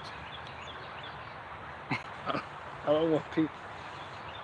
Barricade Ross told us not to have kids. That's not what I'm telling you, son. I'm telling you it's deeper than that. That's all I'm telling you. It's deeper than that, huh? Luciferians had kids every fucking day. You know that, right? You know how many kids Rockefeller had? You think that shit gonna save him, son? Come on, get the fuck out of here, man. Rothschild has some shit of kids too. Y'all don't like that nigga or his descendants. Your kids are not gonna save you. That's all I'm saying. The faith, that's what's important. That's what you hold on to. That's what you die with.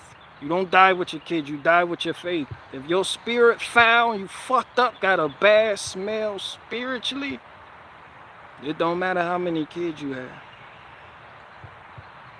Even at a material level, kids didn't fucking matter. The Anabaptists had some shitter kids. But you see them over here, they were still persecuted by the Europeans. They were Europeans, by the way. I just don't want to say white man, because people get the shit confused. But they don't believe in the white man. The Europeans were persecuting the fuck out of another European group called the Anabaptists. The Anabaptists had some shitter kids. That's why they're over here now, and you call them the Amish. Like, the kids didn't keep them from being drowned in the third baptism for being radical Protestants and not adhering to the state church. You know, that shit don't save you.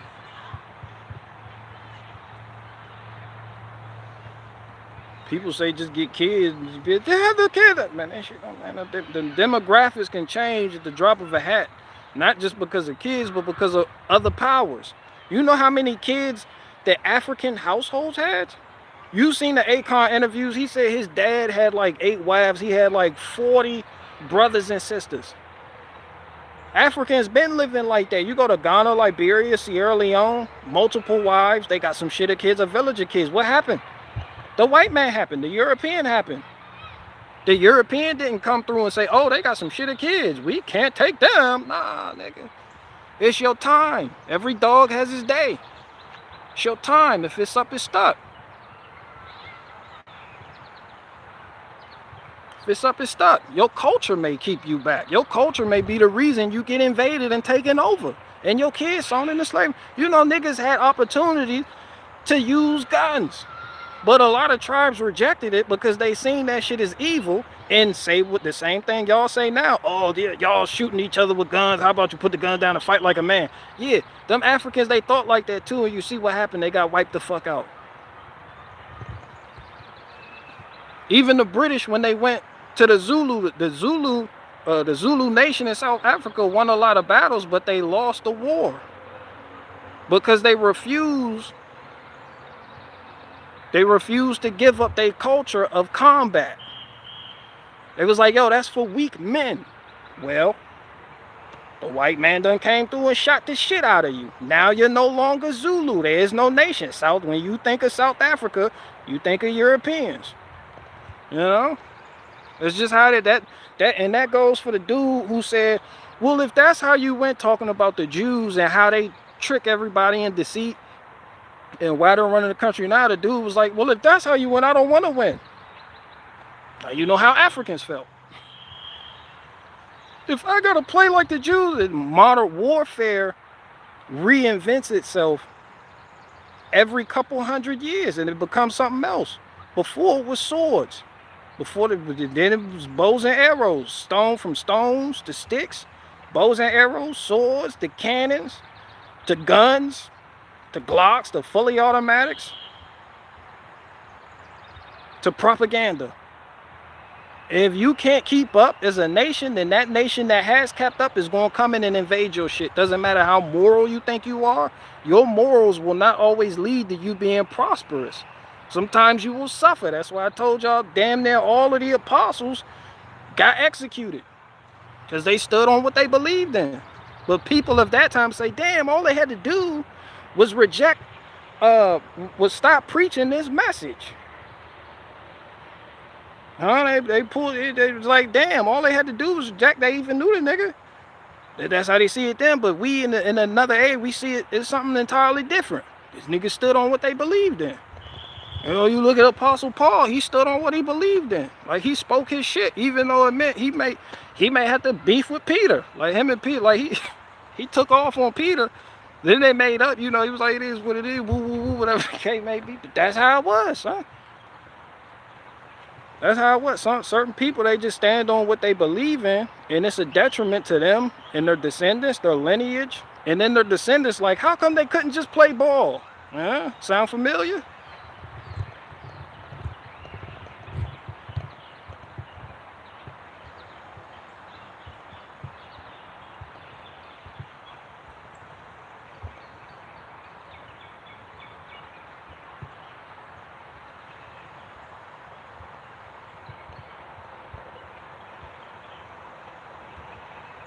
BG, BG, you watched the clip? I didn't watch it.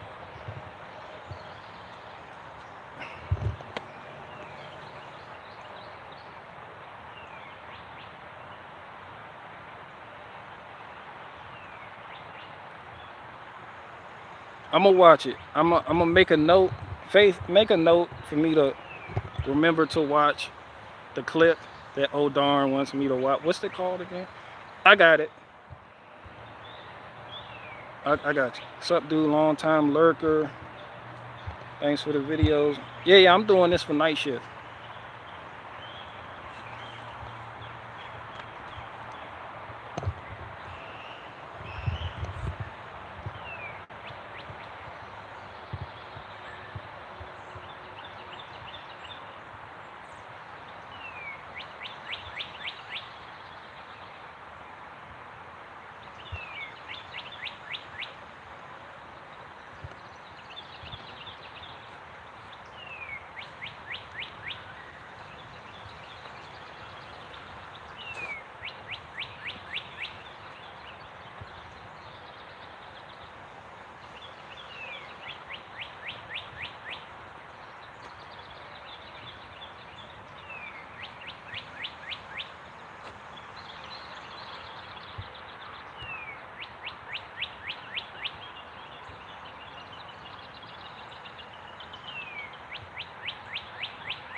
When I was younger, it wasn't anything to see a family with 10 or more kids. We live in a new day and age. Just because there's nothing new under the sun doesn't mean we don't live in a new day and age. Certain things are going to reinvent themselves. Certain things that used to be seen as virtuous are now going to be seen as hindrances. And in a couple hundred years, it could be seen as the opposite again. Or in 20 days, it could be seen as the opposite. No different than how gay marriage went from being completely nasty and immoral to, like, within 5 weeks just being perfectly okay. That's how quick it happens. And if you couldn't stop that, how you think you're going to stop your nation from being taken over? Directly or indirectly. That's because it's not about you. Most people, when people hear that, they take it personal. It's not about you. This shit been happening throughout history, time after time after time. Time after time. Well, nothing them people could do to stop it. This shit happened. Almost as if just divinely inspired. Just, they like, damn, we couldn't, this shit just take some more. Just like Pompeii got hit with that volcano. They was like, damn, son. They're like, what happened? Like, yo, we got fucked up. I just built a walkway out of limestone, and that shit just, oh shit, crazy, son. We didn't even see this shit coming for real, for real.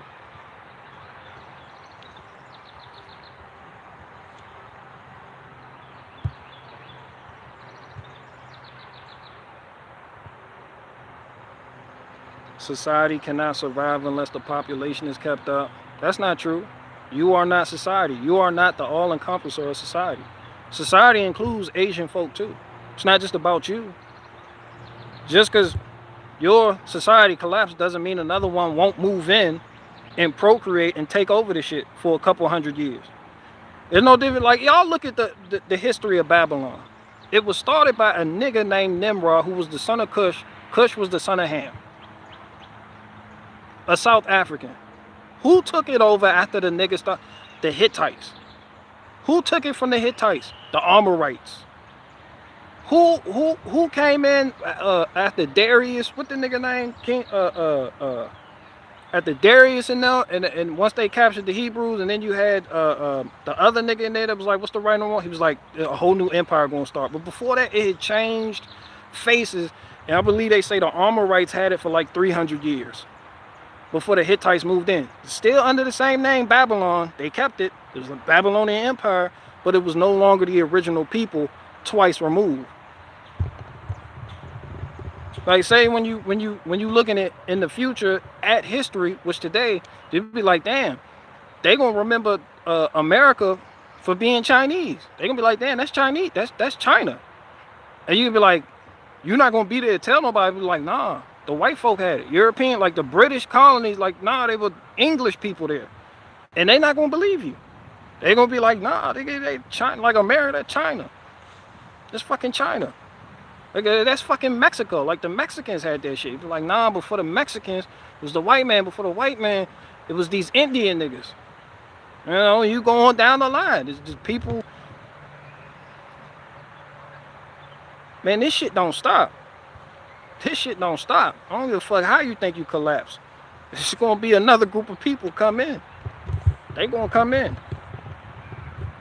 That's just like when you sell your house and you sell your land. You think that's a wrap? Nobody gonna live? Nah, somebody gonna come occupy that. They coming. They coming. And I don't think I know for it ain't nothing you can do about it. Ain't nothing you can do about it. Egypt taught us that. Oh, how the mighty had fallen, the mighty pharaohs of old.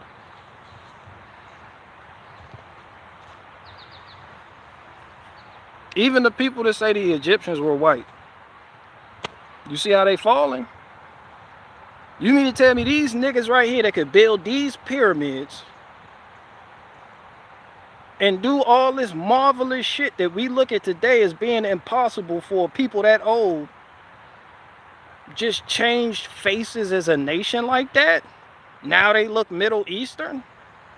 They couldn't keep themselves from being conquered by foreign lands? Didn't matter how many kids you had, how good of a builder you were, a master mason, didn't fucking matter. If you had alien technology, them fucking Egyptians couldn't keep them fucking Muslims from taking over. America the same way. That's all I'm saying. And it don't take a prophet to see the shit. It's the same shit over and over again. Here come Persia. Here come the Greeks. Here come the Romans. Here come the British. You know, just over and over again.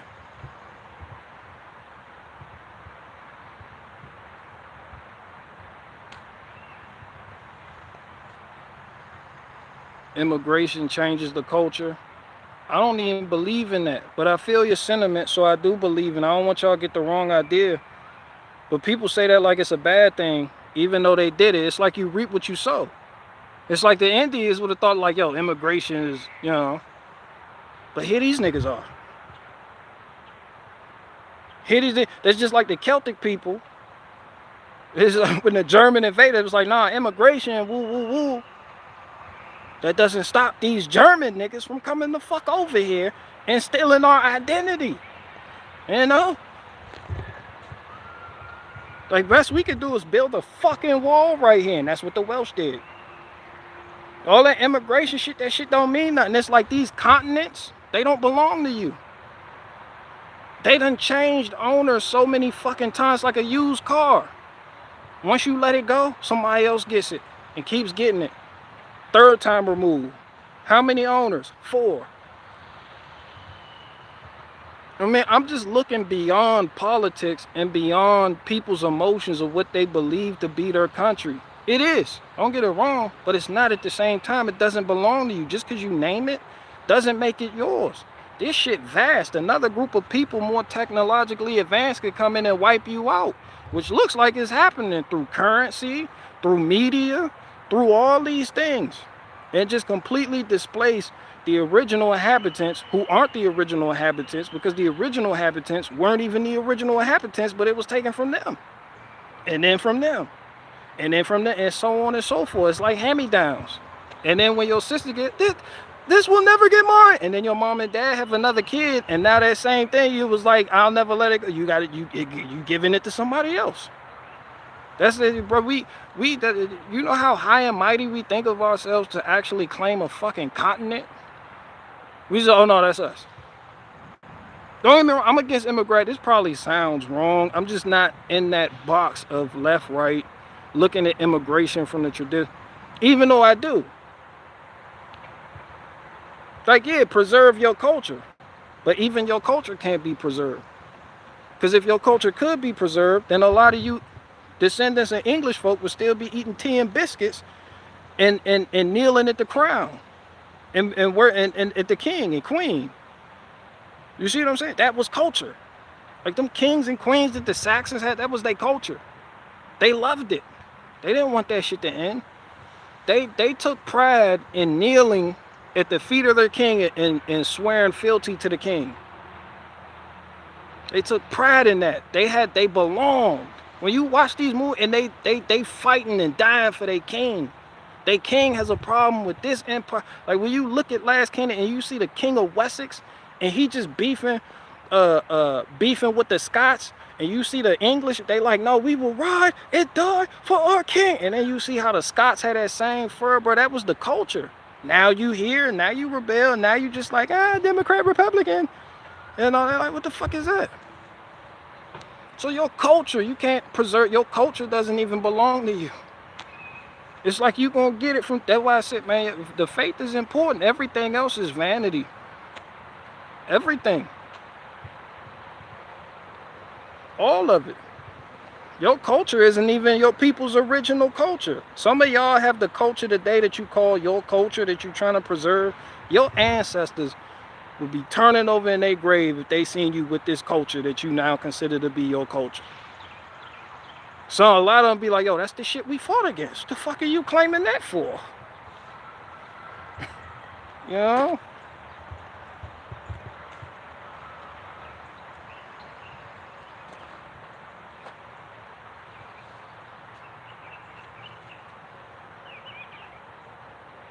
Who do we exist? But I'm with y'all though. I'm just going different play. You know, my like doing the thing where you like put perspective on shit, but you still rooted in your principles, but you understand that that's not what saves you type shit. Like it just don't. Y'all get it, man.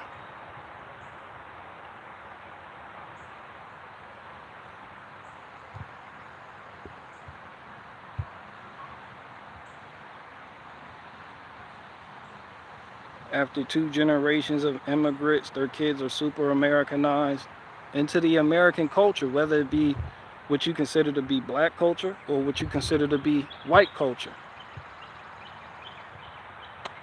2 sides of the same bird, and they just become Americanized, whether they're Korean, Nigerian, Brazilian, doesn't fucking matter. It's like, yo, you really step outside your body when you realize that we don't own the earth. Like, we don't own these fucking continents. The only reason we think we do is through war and conquest. All the shit that makes you cringe. All of when you go to your anti-war protest, that's why you here right now. Blood was spilled for you to be here. And blood will be spilled for you to leave here. Or for you to cease to be here. It's nothing fucking new under the sun, man. Well, even the Native Americans that story about taking the land from other people. You damn right, they took the shit from other people. That's just how the world works. You take shit from other people through force. That's everybody. At all, but never taught in school.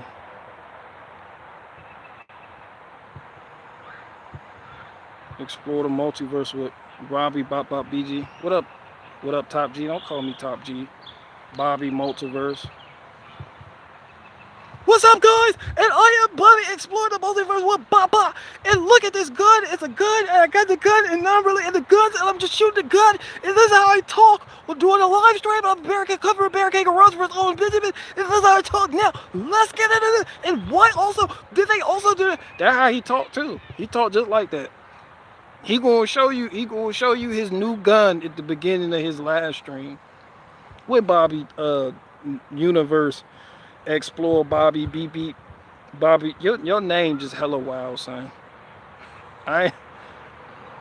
Your name. I'm not, no disrespect, but I'm not saying your name Bop Bop.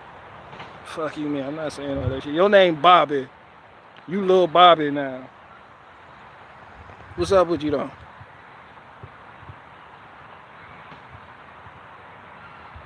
BG is the only YouTube channel I follow who hasn't turned into a legit cult of personality. That's because niggas don't pay me.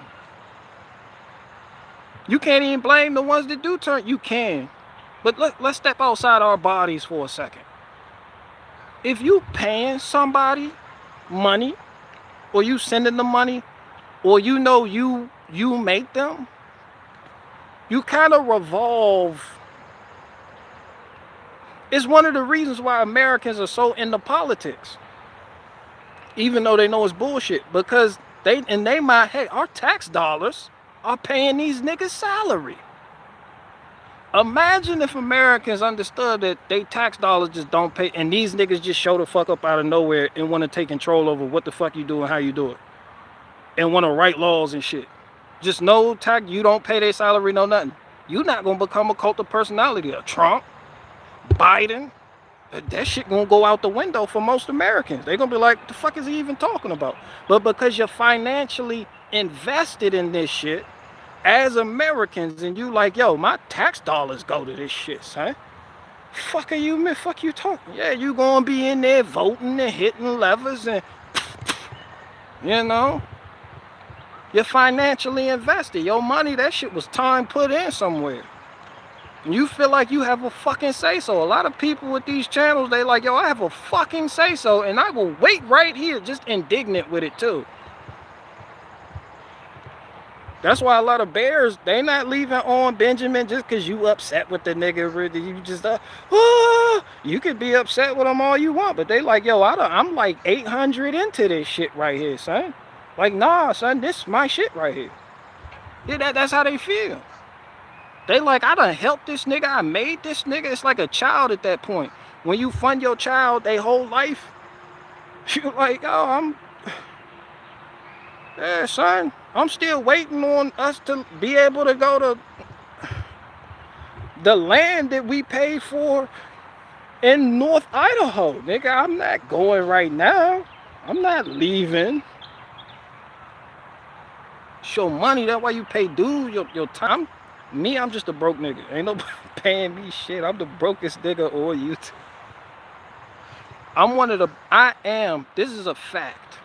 I am the brokest nigga on YouTube with over 100,000 subscribers. That is just a fact. It is.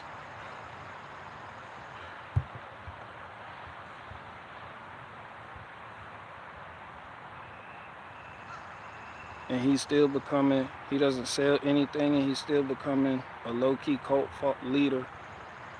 Well, at this point, I don't know how not to become a fucking cult leader. Like, people are gonna find, when people don't worship God, when they just don't have, they gonna find something to cling to and worship. It's just like you can be like, yeah, I don't follow nobody, I don't do that, I don't listen to politicians, I'm not letting him run my life. But meanwhile, he over there and he listened to like the manosphere logic, and he starts following, you know, he like, yo, yeah, Andrew Tate and them niggas, yo. Like, yeah, these niggas right here, I'ma follow, get these niggas. It doesn't matter, you gonna fill that void somehow. You gonna,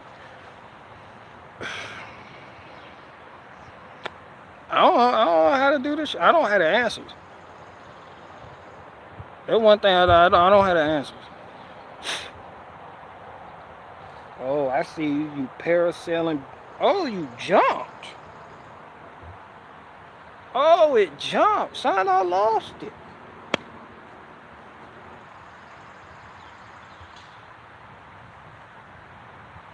Yo, this bitch jumped. I don't know where the fuck it's at now.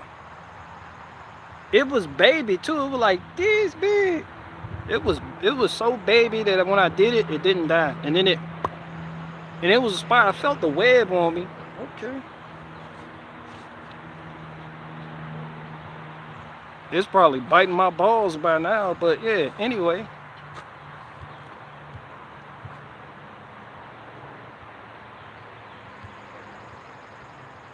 By the way, Jerry Springer just died today. Man, shout out Jerry Springer. That shit was nothing but degeneracy.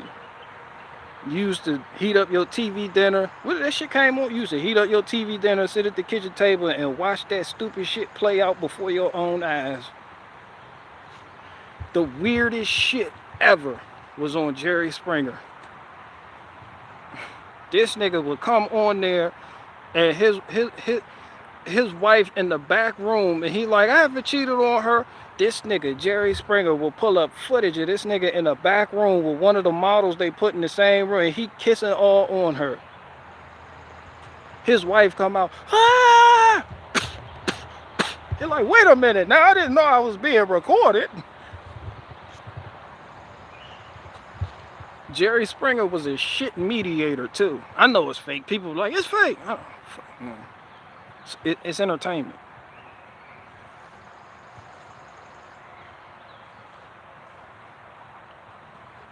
That nigga Jerry Springer, best bodyguard, did his own shit. Steve Wilkos. They had the Steve Wilkos show. He was like, damn, who gonna replace Steve Wilkos on Jerry Springer? Steve Wilkos, you see him on Jerry Springer holding niggas back. Big niggas too. He was a big nigga. Like Steve Wilkos, the reason why a lot of people didn't get their ass whooped on there, or so they say. Then he started his own shit. And he ain't had nothing but pedophiles coming on his show. He's another degeneracy, more degeneracy. Just, it'll be a nigga, he was like, I did not molest my nephew. He come on in, the nephew back there, he got the lie detector tell you like, it says you did. His wife, I can't believe you had sex with your own nephew. He was like, I can explain. He was like, yo, this shit, yo, y'all wildin', son. Y'all normalizing shit right now through drama. They normalized a lot of shit through entertainment and drama. Like, damn, the people didn't need to see that shit. But they made it entertaining, and people used to tune in every day and be like, oh, people be watching that shit like, that shit just absorbing it. Like, you absorb the shit.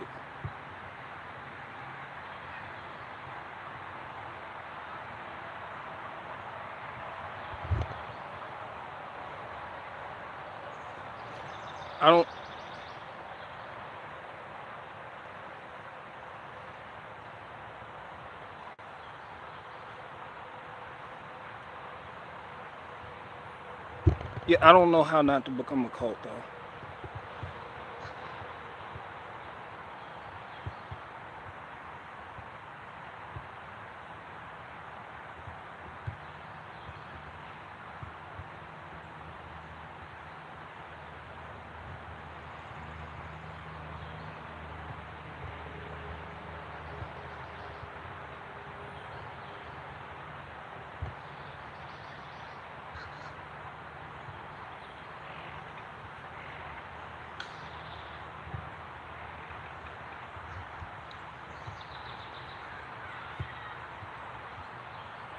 Yo, there's a baby spider. He having a field day with me.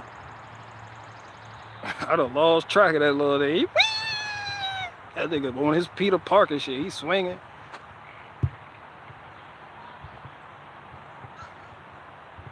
I got one more question.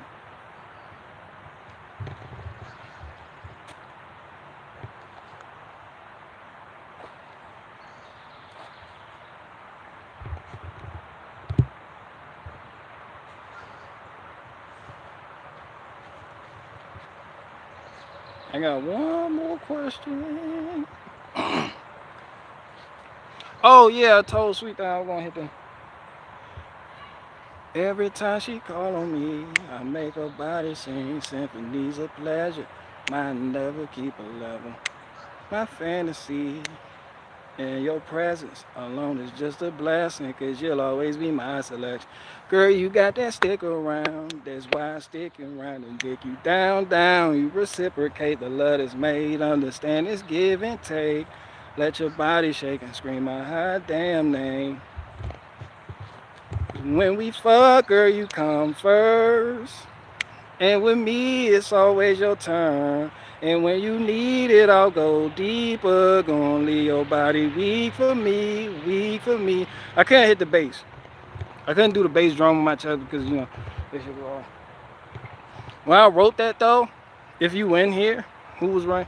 When I wrote that song, I had the moniker, I will cross the ocean for you. I will come and bring you the moon. So I had like that kind of same cadence almost. Like, when we fuck, girl, you come first. And with me, it's always your turn. And when you need it, I'll go deeper. Go leave your body weak for me, weak with me. So I was on that Monica shit. I can say I just don't feel like really blowing. I could like blow the shit, but I can belch. I can belch out some notes, but I'm just like, eh. But yeah, I told her I was gonna do it. I did it. I used to write songs. I could ghost write for people like Joe. Like a lot of people don't know, I'm the one who wrote, girl, it's amazing how you knock me off my feet. Every time you come around me, I can't speak. No. No woman ever made me feel this way. You kiss my lips and then you take my breath away. So I wanna know. Like I wrote that. I wrote that for Joe. And he stole my shit. He stole my shit, son. That's my shit. Yeah, I wrote for Tyrese, all types of niggas. Don't quit your wood gig, BG. Hell no, I can sing. And that one person told me so. That's all I need is one person to buy my album. I got one more question. BGW's love song. Hell no, I got another song for her. I just be singing shit, making shit up. I just be making. I made up a whole song about you. Even though my wallet isn't heavy, I'm with this girl. She is in my steady, but she know I got a wife sitting at home. When she decide to call me, my side piece answers the cell phone and says hello. Let me get these lies and shit ready. Let me get these lies and shit ready. I made a song called Lies and Shit. See, black people always say and shit. Hold both these bitches, let me get my lies and shit ready. She said I lie, lie, lie.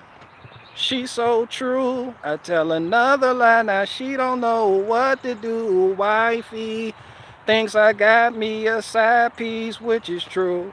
But when she asks, I look confused. Say I don't. My bitch on the side knows what I have at home, but that don't stop our episodes. Overnight scenario. Keisha called Tara. She said she seen my car parked in front of Simone home, but she's not sure. So yeah, I was cracking like that. I'll put myself in other people's shoes and make a song based on their life.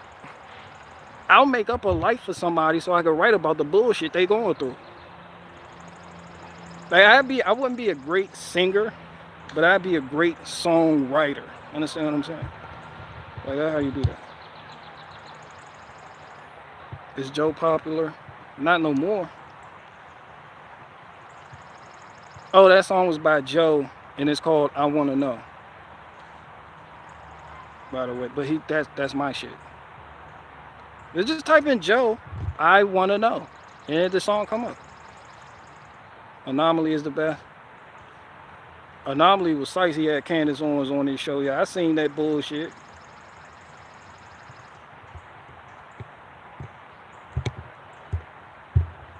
No, not Fat Joe. The Joe that did the I don't wanna be a player no more. I'm not a player, I just crush a lot. Punisher, pretty girl, what you looking for?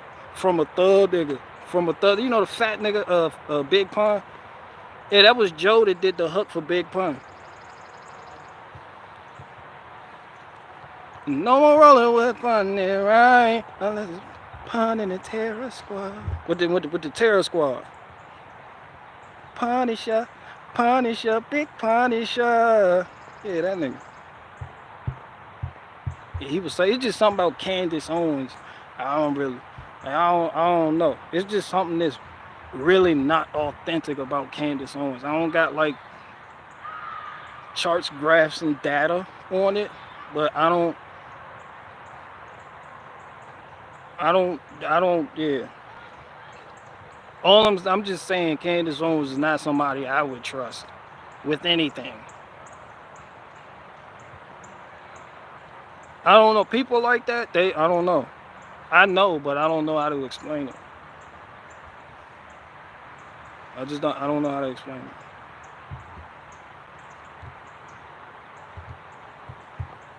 Punisher, Punisher, Punisher, big Punisher.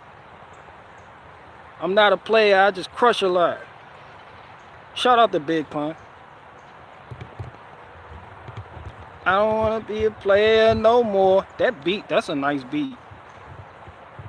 Them drums got the clicking, clacking. There you go. Oh, hit him with the falsetto. Yeah, yeah. Then the whole Terror Squad dropped it. Man, they was on their shit back in the day. BG sing some Keith Sweat. I like to meet you. I want to meet you. And I want to show you there that I knew.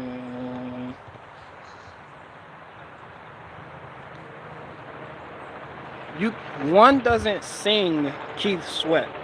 You kind of Asperger your way through it. You kind of Greta Thunberg your way through. Like, you really gotta have Asperger's and just be, I wanna meet you, I wanna meet you, and I wanna show you, babe, that I need you. You know, you gotta have a cold. You gotta have that nasal dripping. And I wanna. Who can love you like me? Got so twisted over you. You gotta add a little bit of Squidward. Squidward with a cold and Asperger's.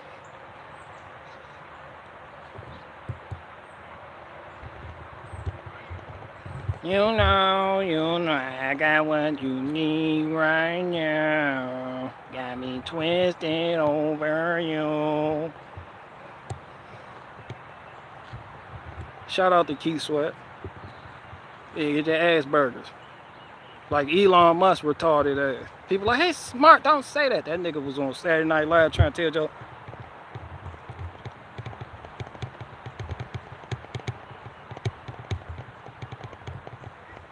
I was sitting at home like, is the nigga gonna say something?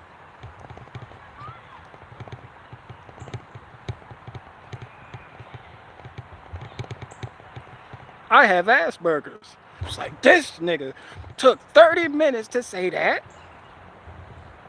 Yo, son took 30 minutes to tell us that. That shit was the most awkward shit I had ever seen on Saturday Night Live. It was like, yo, read your fucking script, Elon. You fucking retard. I have Asperger's. People's like, don't make fun of people with Asperger's. People with Asperger's build nations. I was like, is Greta Thunberg gonna build a nation? Y'all remember that? People with Asperger's just came out of nowhere and went to war with me like they were the mushroom people. All types of Asperger niggas just popped up. I have Asperger's and I'm not retarded. It's like, yo, did you watch that shit and think it was funny? Yes, it was funny. I was like, you might be retarded, son. That's all I'm telling you.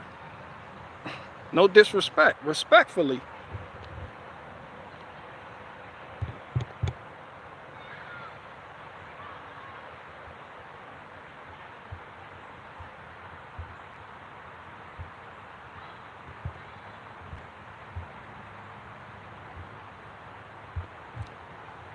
Shout out to Asperger's though.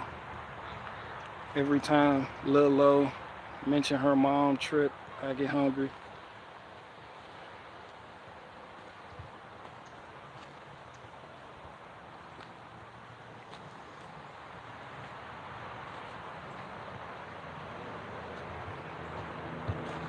I don't hug my pop.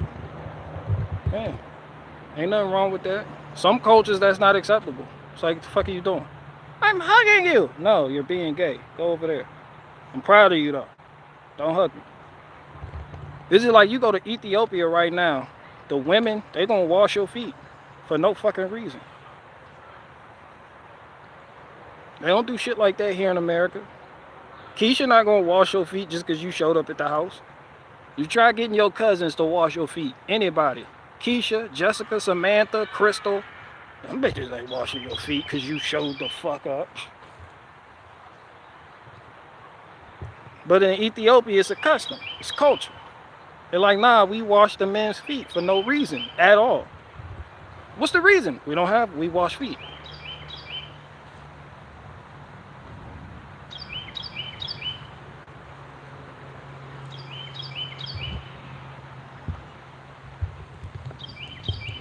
Shout out to the Habesha people.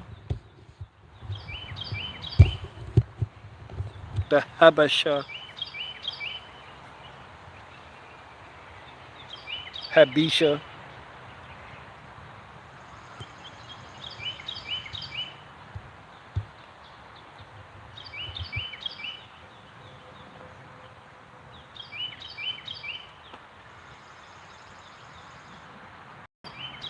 Got me twisted over you. Girl, it's amazing how you knock me off my feet. Joe, I want a royalty check. Cause every time you come around me, I can't speak. I need a fucking royalty check. Hell yeah, my turtle pond looking good. I'm out. I'm out so fucking hard. This for night shift.